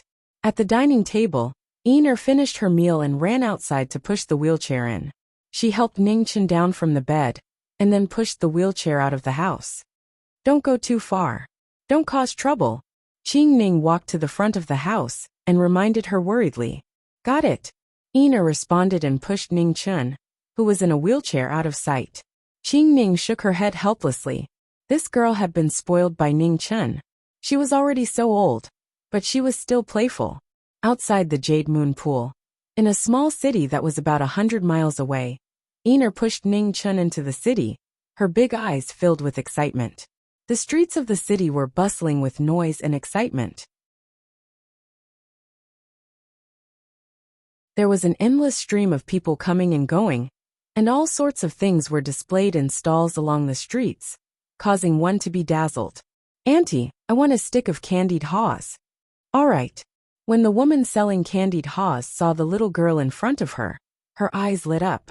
What a beautiful girl. Here. The woman took a stick of candied haws and handed it to the former. Thank you, Auntie. Iner paid for the candied haws and ate them happily. Miss, who is he to you? What happened to him? The woman looked at the white-haired man in the wheelchair and asked. This is my master. He's sick, so he can't wake up for now. I'm taking him out for a walk. Iner smiled. What a pity. A look of regret flashed across the woman's face. This young man didn't look very old, but his hair was already completely white. It could be seen that his illness wasn't a small one. Auntie, don't worry. My master will definitely wake up. Ina replied with a smile and continued to push the wheelchair forward. The small city wasn't very big, but it was unexpectedly bustling. On the wheelchair, the white-haired man was sleeping quietly, as if he didn't notice what was happening outside. Master, wake up quickly. Once you wake up, you won't have to sit in the wheelchair anymore. Ina ate the candied haws while muttering heartlessly. Yo, what a pretty girl. After walking for a while, an irritating voice sounded. Ina raised her head and saw a young man dressed in luxurious clothes walking over. Behind him was a follower. It was obvious that he was a young master from a wealthy family. Don't cause trouble, don't cause trouble. Ina kept repeating Qing Ning's advice. She pushed the wheelchair around the two of them, intending to ignore them. Don't go. The young master took a step forward and blocked her path with a smile. Don't cause trouble, don't cause trouble. Ina muttered softly and changed her direction, preparing to leave. Let's go and have a drink with this young master. Seeing the girl in front of him giving in again and again, the young master felt an unbearable itch in his heart. He reached out to grab her arm and laughed. Drink your ass. Ina finally couldn't hold it in anymore and slapped him. With a bang, the young master in front of her was sent flying a few steps away. I don't want to cause trouble, yet you dare to rebel? You dare to take liberties with a woman from a good family? You must be tired of living. Ina put her hands on her waist and looked at the young master, who was groaning in pain on the ground. Young master. The young master, who was scared silly, came back to his senses and quickly ran forward to help the young master up. He asked anxiously, Young master, are you all right? If you don't want to get beaten up again, get lost. Don't block my way. Since she had already caused trouble, Ina didn't care anymore. She let go of her courage and shouted angrily. Just you wait. The young master crawled up pathetically and covered his face. He threatened her while retreating out of the crowd in fear. I'm waiting. The next time I see you, I'll definitely beat you up so badly that even your mother won't recognize you. When she saw the expressions of the people around her, as if they had seen a ghost, she immediately smiled brightly and said, Uncles, as you can see, I was forced. If there's anything, You have to testify for me. The crowd dispersed. No one wanted to get into trouble. So irresponsible. Seeing this, Iner pouted. She pushed the wheelchair unhappily and continued to walk forward. Master, wake up quickly. Your cute disciple is about to be bullied. Iner took a bite of the remaining sugar-coated haws and said incoherently. Not far away, a man who was dressed differently stared at the girl in front of him. A dangerous aura constantly flashed in his eyes. Such a good furnace was really rare in the world. Why? Have you taken a fancy to that girl? Beside the man, a woman dressed seductively asked. A good furnace cannot be wasted, the man said gloomily. It's best if we don't act rashly. Before completing the mission the Saintess gave us, we cannot reveal our identities, said the woman. No problem, it's just a girl. I'll leave the man in the wheelchair to you. Although he's a sickly person, it's better than nothing, said the man. The woman thought for a moment and nodded. Although that girl had some cultivation, as long as they did it cleanly, no one would be able to find out. Boss, give me 2 buns.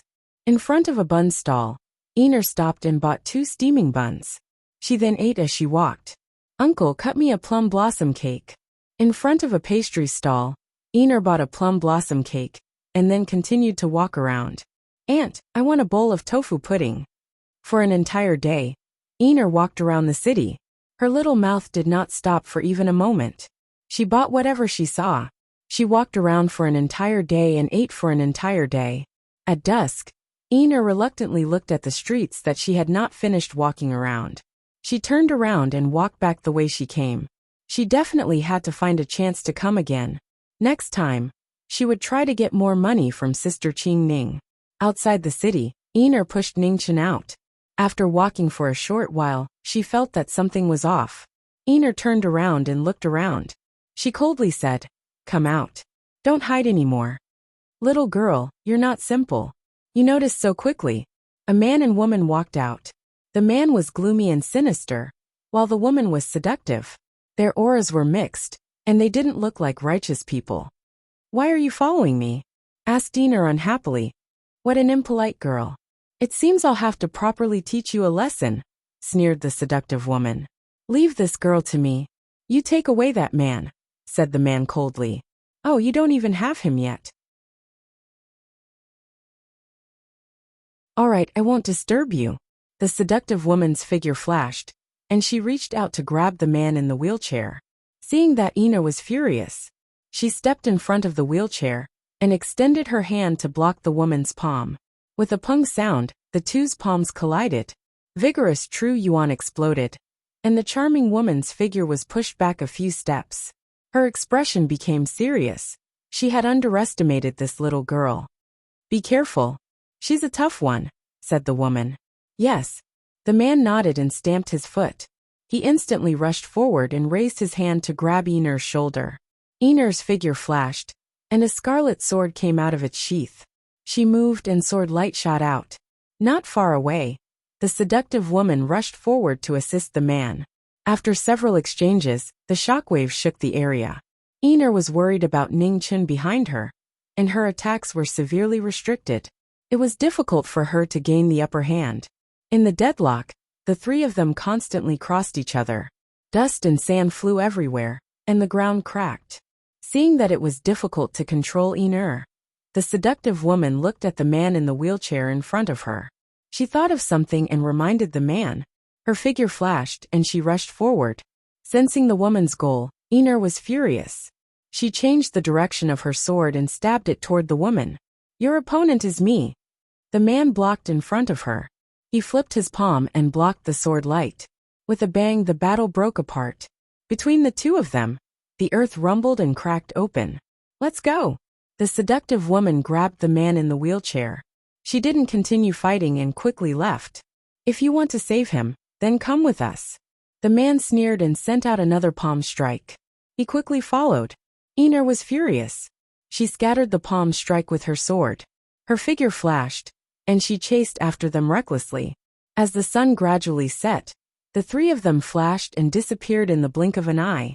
In front of the Jade Moon Pool, Qing Ning, who had been waiting for the 2 of them to return, saw that the sky was gradually darkening.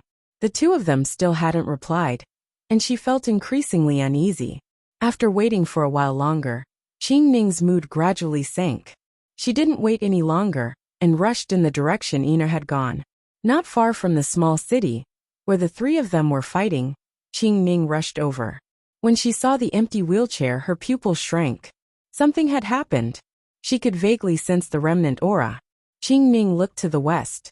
She didn't dare hesitate, and immediately chased after them.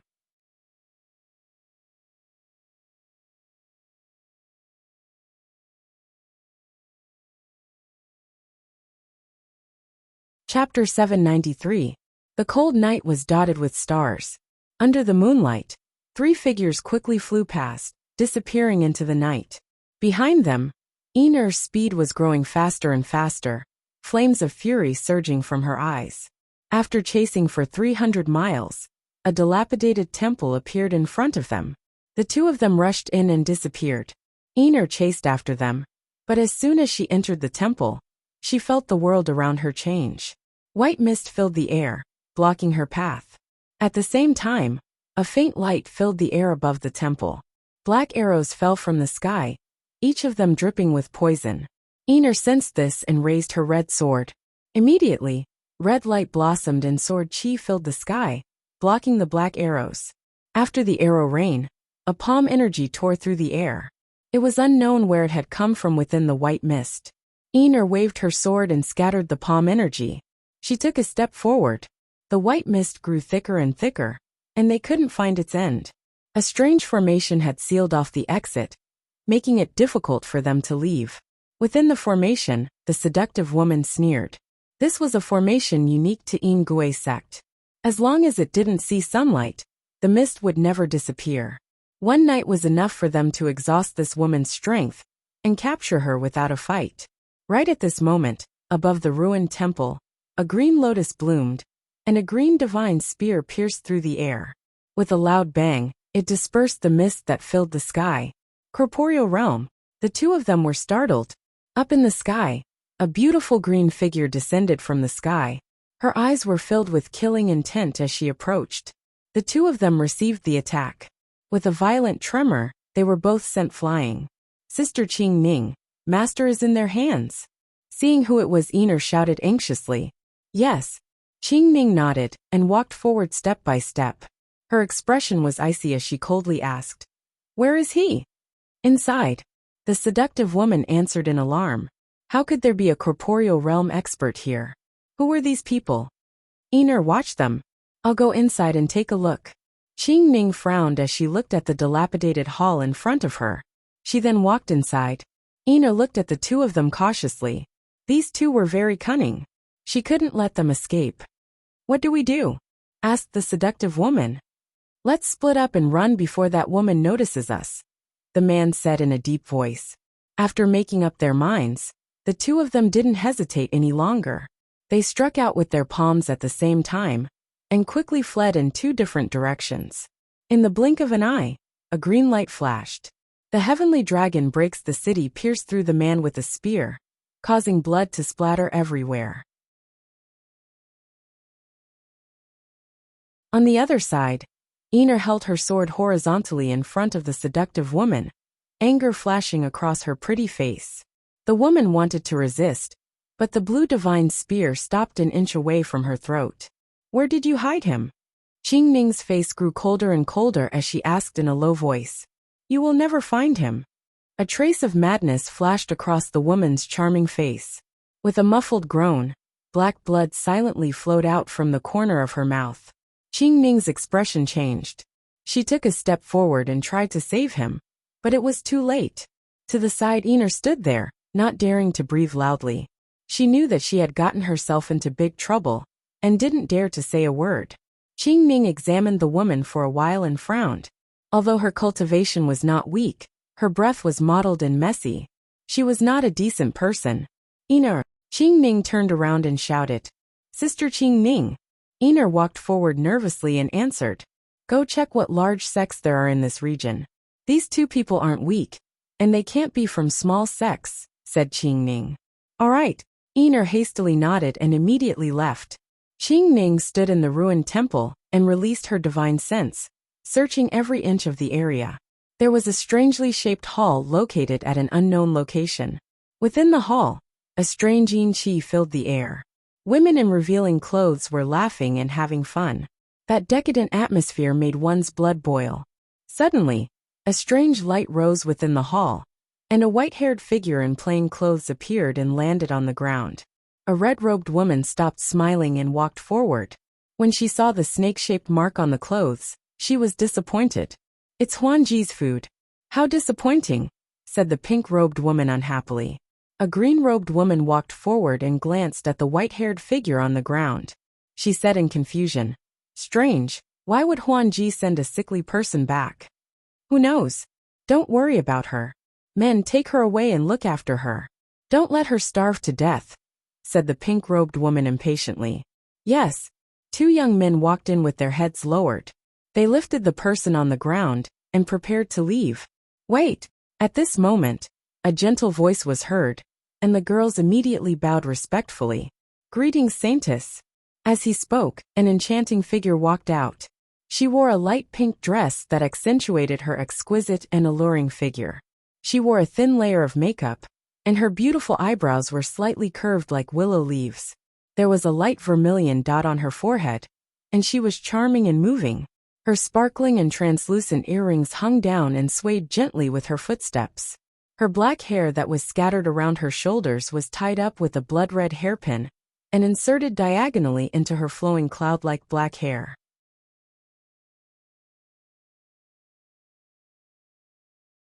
"Something happened to Huanji," said Ingui Saintis indifferently. The women were startled. Huanji was at the mid-illusory realm. Even if she wasn't a peak expert, as long as she didn't encounter a corporeal realm-old monster, she would have no problem keeping herself alive. Ingui Saintis looked at the white-haired man and asked, "Was this person sent back by Huanji?" "Saintis, this person was indeed sent back by Huanji," the red-clothed woman respectfully replied. Ingui Saintis walked forward and looked at the sleeping white-haired man. A moment later she casually said, "Since Huanji is dead, you can deal with this person as you see fit." Ingui Saintis didn't say anything else and turned to leave. "Sisters, if no one wants this man, you can leave him for me to test my medicine." The green-clothed woman looked at the other women and smiled. "Oh, since fourth sister is so impatient, I won't fight with you. You can take this man away." The red-clothed woman smiled. "Then I'll thank elder sister." Danji gracefully bowed and waved her hand to bring the white-haired man to her side palace. Fourth sister rarely takes the initiative to ask for someone. "Is there something special about this person?" A yellow-clothed woman walked forward and asked. The red-clothed woman shook her head and said, "I've already checked him. He's no different from an ordinary person. Otherwise, the Saintess wouldn't have given him to us." I heard that fourth sister has refined several kinds of medicinal pills that can increase one's cultivation. However, their toxicity is too great. Ordinary people will immediately bleed from their 7 orifices and die. "I think fourth sister wants this person to test her medicine," said a blue-clothed woman. "What a pitiful man. Now that he's in fourth sister's hands, he won't even be able to enjoy himself before his death." The yellow-clothed woman rejoiced in his misfortune. Within the pill room, flames were leaping about under a huge pill furnace. The shocking temperature caused the surrounding space to distort. This was where Ingui Saintis refined pills all year round. Who knew how many skeletons were buried here? Not even corpses were left behind. She casually tossed the white-haired man to the side of the pill furnace and walked over to the pill rack. She took out a bottle of pills that had already been refined and returned. "Please don't die so quickly." Danji took out a pill and stuffed it into the man's mouth with a smile. When the pill entered his mouth, it dissolved into his stomach. Danji circulated her cultivation to help him absorb the pill's energy. 15 minutes, 30 minutes, an hour passed, but there was still no change to the man's body. The pill that had dissolved into his stomach was like a stone sinking into the ocean. It didn't cause the slightest ripple. Oh! After waiting for a long time, Danji still didn't see what she had imagined happen. She extended her hand to check the man's pulse to find out the reason. Several breaths later, Danji frowned. Even if this person could endure the pill's poison, his true chi should have exploded. Why wasn't there any change? After thinking for a long time, Danji still couldn't figure out the reason. She took out a different pill and stuffed it into the man's mouth. An hour later, the result she had imagined still hadn't occurred. Danji checked the man's veins, and her expression became grave. Something was wrong. This person's body was like a bottomless pit. No matter how much medicinal energy she had given him, none of it leaked out. Fourth sister, is that person dead? Just at this moment, a charming voice rang out outside the pill room. Danji came back to her senses. She wanted to hide the man in front of her, but it was already too late. Meiji walked in. She was wearing a red translucent dress. Her beautiful face had an enchanting smile that made people not dare to look directly at her. Big sister. Danji stood up and bowed. We're sisters. There's no need to be so polite. Meiji smiled and nodded. She looked at the white-haired man in front of the pill furnace, and her smile gradually changed. It seems you've already tested the pill. Next to the white-haired man were 2 open pill bottles that explained what had happened. Meiji maintained her smile and said, I didn't think you'd really find a treasure. Danji's smile faded and she bowed seriously. Please keep this a secret for me. I know it's not easy to find someone to test the pill. This person's constitution is very important to me. Meiji chuckled. We're all sisters. You're being too polite. Come, let me see what kind of treasure you found. While speaking, Meiji walked forward and checked the man's veins. A moment later, she was surprised. He wasn't poisoned, and she didn't feel any changes in his body. It was really strange. Did little sister really feed him pills? Meiji raised her head and asked in surprise. Danji nodded and said softly, a heaven equalizing pill, and a supreme transformation pill. Hearing this, Meiji was even more surprised. She knew that fourth sister had refined these 2 pills. One could allow a mortal to directly enter the Xiantian realm, while the other could allow a powerhouse of the third calamity to directly enter the Great Circle realm. However, the side effects of these 2 pills were equally shocking. After taking them, one would definitely die within an hour. Little sister, why don't you let me enjoy such a treasure as well? Meiji rubbed the man's delicate face and smiled. Danji was startled, but then she smiled. Big sister, this person only has a special constitution. He doesn't have any cultivation base. Even if he has some yang qi, it won't enter your eyes. Why fight with me? That's hard to say. I've only just discovered that this person is also very handsome. I'm sure his yang qi is also extraordinary. I'll borrow him for 2 days before returning to you, said Meiji.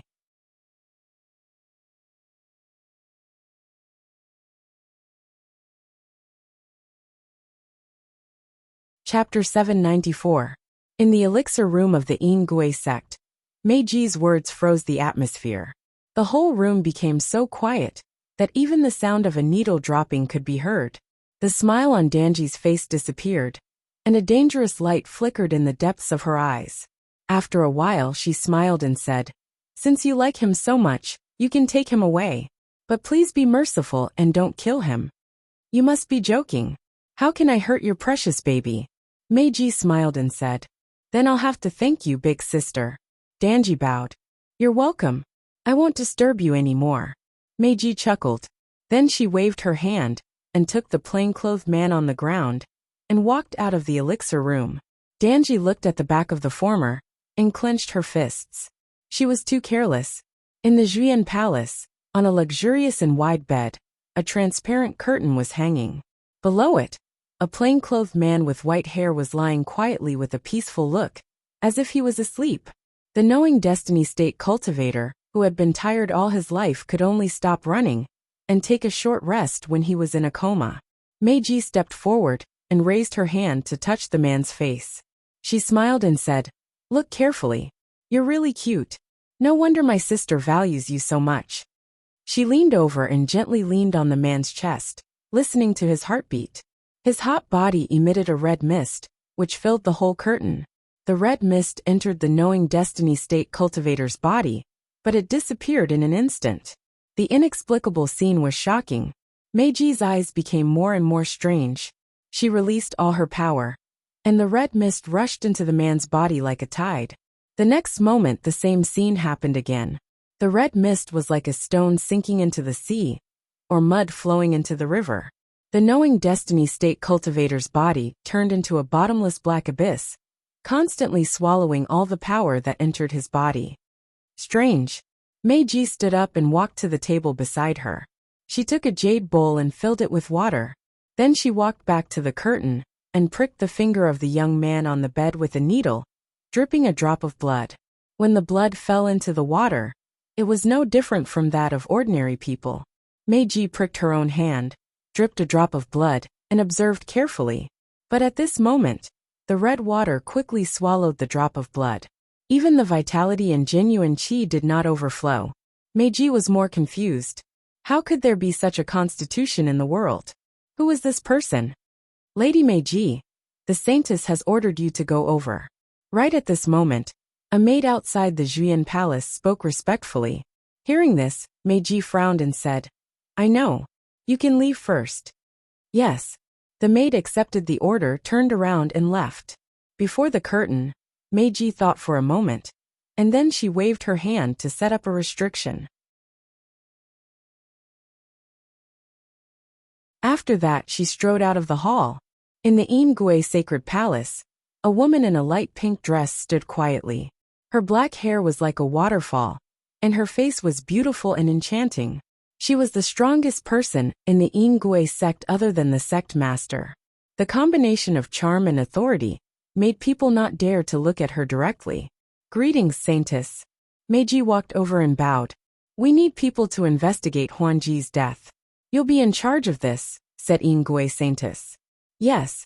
Meiji accepted the order. Also, Ingui saintess narrowed her eyes and said, the marriage between my Ingui sect and Heaven Mending Pavilion. Who do you think is suitable? Meiji was shocked. She lowered her head and said, this subordinate doesn't know. It doesn't matter. Just say it, said Ingui saintess indifferently.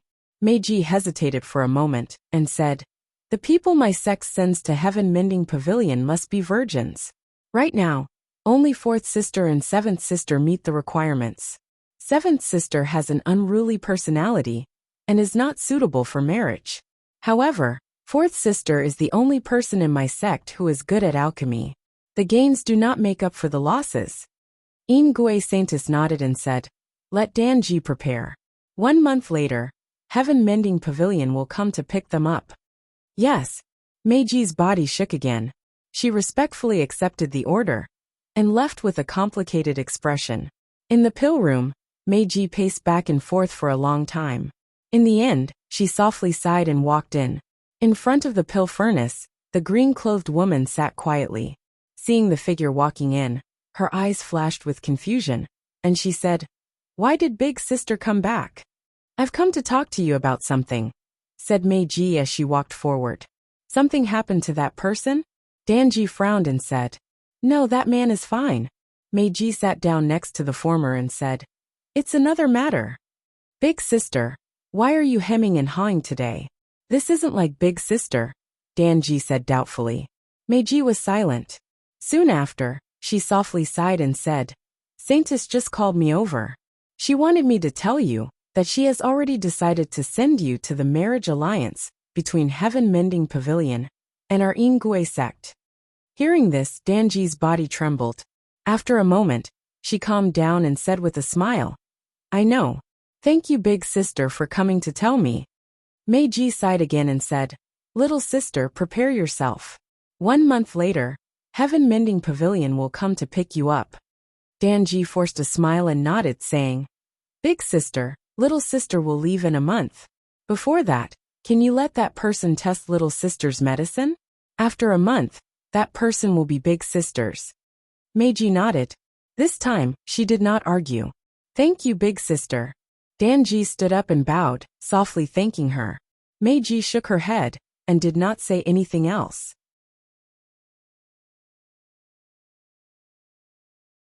She stood up and left. Following Meiji's departure, the pill room became quiet. Danji stared blankly at the furnace in front of her. Tears unconsciously flowed from her eyes. Why was it that women's fates could never be controlled by themselves?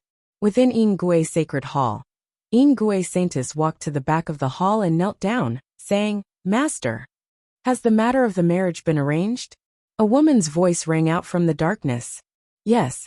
Ingui Saintis nodded, saying, "Danji is the most suitable person. It's just a pity." "It's fine. You can find someone skilled in alchemy. But the matter of the marriage with Heaven Mending Pavilion cannot be delayed. This concerns the future of my Ingui sect. You have to pay close attention to this matter. You can't make any mistakes." Disciple understands. "Master, there's one more thing you need to know," said Ingui Saintis seriously. "Speak," said the woman. "Huanji is dead. Her life tablet has been shattered," said Ingui Saintis. "Oh!" A trace of surprise appeared in the woman's voice. "Do you know who did it?" "I still don't know," Ingui Saintis replied. "Before Huanji died, she sent back a man. Disciple has personally investigated and found nothing strange. As for Huanji's matter, Disciple has arranged for Meiji to investigate. There should be results soon." "Yes," the woman replied. "Huanji's strength is not weak. Tell Meiji not to be careless. Right now is a crucial time for the marriage between my sect and Heaven Mending Pavilion. Nothing must go wrong." "Yes," Ingui Saintis respectfully replied. "You can leave. Disciple will take her leave." Ingui Saintis bowed once more and stood up to leave. Outside Ingui sect, the sky gradually darkened. The bright moon rose, illuminating the earth. In front of the alchemy room, a beautiful woman in green clothes stood quietly. She looked at the bright moon in the sky with a rare calm and peaceful expression. Not far away, Meiji walked over. Looking at her, she softly said, "Little sister, are you still not going to rest?" "I can't sleep." Danji came back to her senses and smiled. "Still thinking about the marriage?" asked Meiji. "No."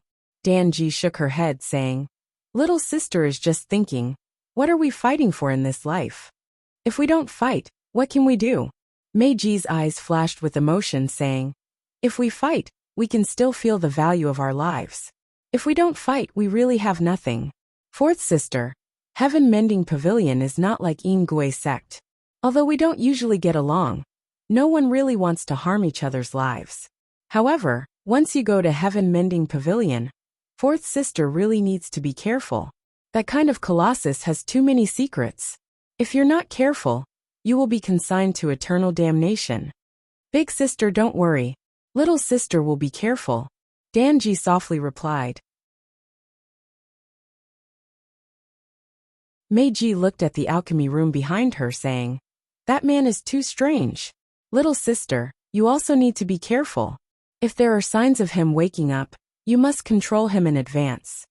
"Yes," Danji once again replied. Fourth sister, Meiji looked at the woman beside her and lightly sighed, saying, "Don't think too much. In this world, us women's fates are very difficult to control. The more we struggle, the more we will be hurt. Do you understand what big sister means?" "Big sister, don't worry. I won't do anything stupid," Danji softly replied. "It's good that you can get over it." Meiji nodded. After saying what needed to be said, the atmosphere between the two of them became quiet once more. Meiji also didn't say anything else. After a moment, she quietly left, allowing Danji to calm down by herself. The night gradually passed. Danji stood outside the alchemy room for the entire night, not moving at all. No one knew what she was thinking. Just as the sun was about to rise in the eastern horizon, Danji returned to her senses and turned to walk into the alchemy room. With a ripping sound, a white cloth wrapped around the man in front of the pill furnace. Danji put away the 70% pills on the pill shelf, then carried the man on her back and walked out of the alchemy room. Night approached, but dawn had yet to arrive.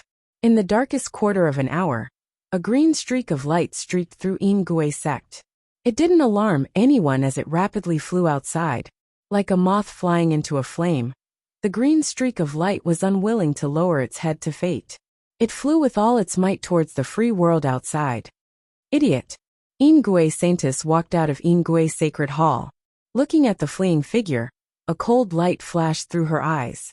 She raised her right hand, and the sky above Ingui sect rapidly froze. In the distance, Danji sensed danger behind her. Looking back, her expression changed. The rapidly spreading ice crystals sealed the world. In the blink of an eye, they were behind her. Danji wanted to dodge, but it was too late. The ice crystals spread, freezing her fluttering dress bit by bit. At this moment, a shocking change occurred. When the ice crystals spread to Danji's knowing destiny body wrapped in white cloth, the ice crystals immediately dissipated, and its power was completely devoured. In an instant, Danji took a step in the air and broke free from the shackles. She quickly flew forward. In front of the sacred hall, Ingui Saintess narrowed her eyes slightly. The person on Danji's back was the man from before? Meiji Chinji Jinji, go and bring Danji back, Ingui Saintess said. Yes. In the 3 halls, the 3 Ingui Saintesses received the order. They took a step and flew into the distance. You're tuning in to the Li Mei's Wuxia Whispers YouTube channel. We're so grateful for your support, and don't forget to subscribe to join us on this incredible journey through captivating stories. Your generosity through donations truly makes a world of difference, as it's the primary source of revenue that allows me to expand and enhance this channel for you. Thank you from the bottom of my heart for being a part of this adventure.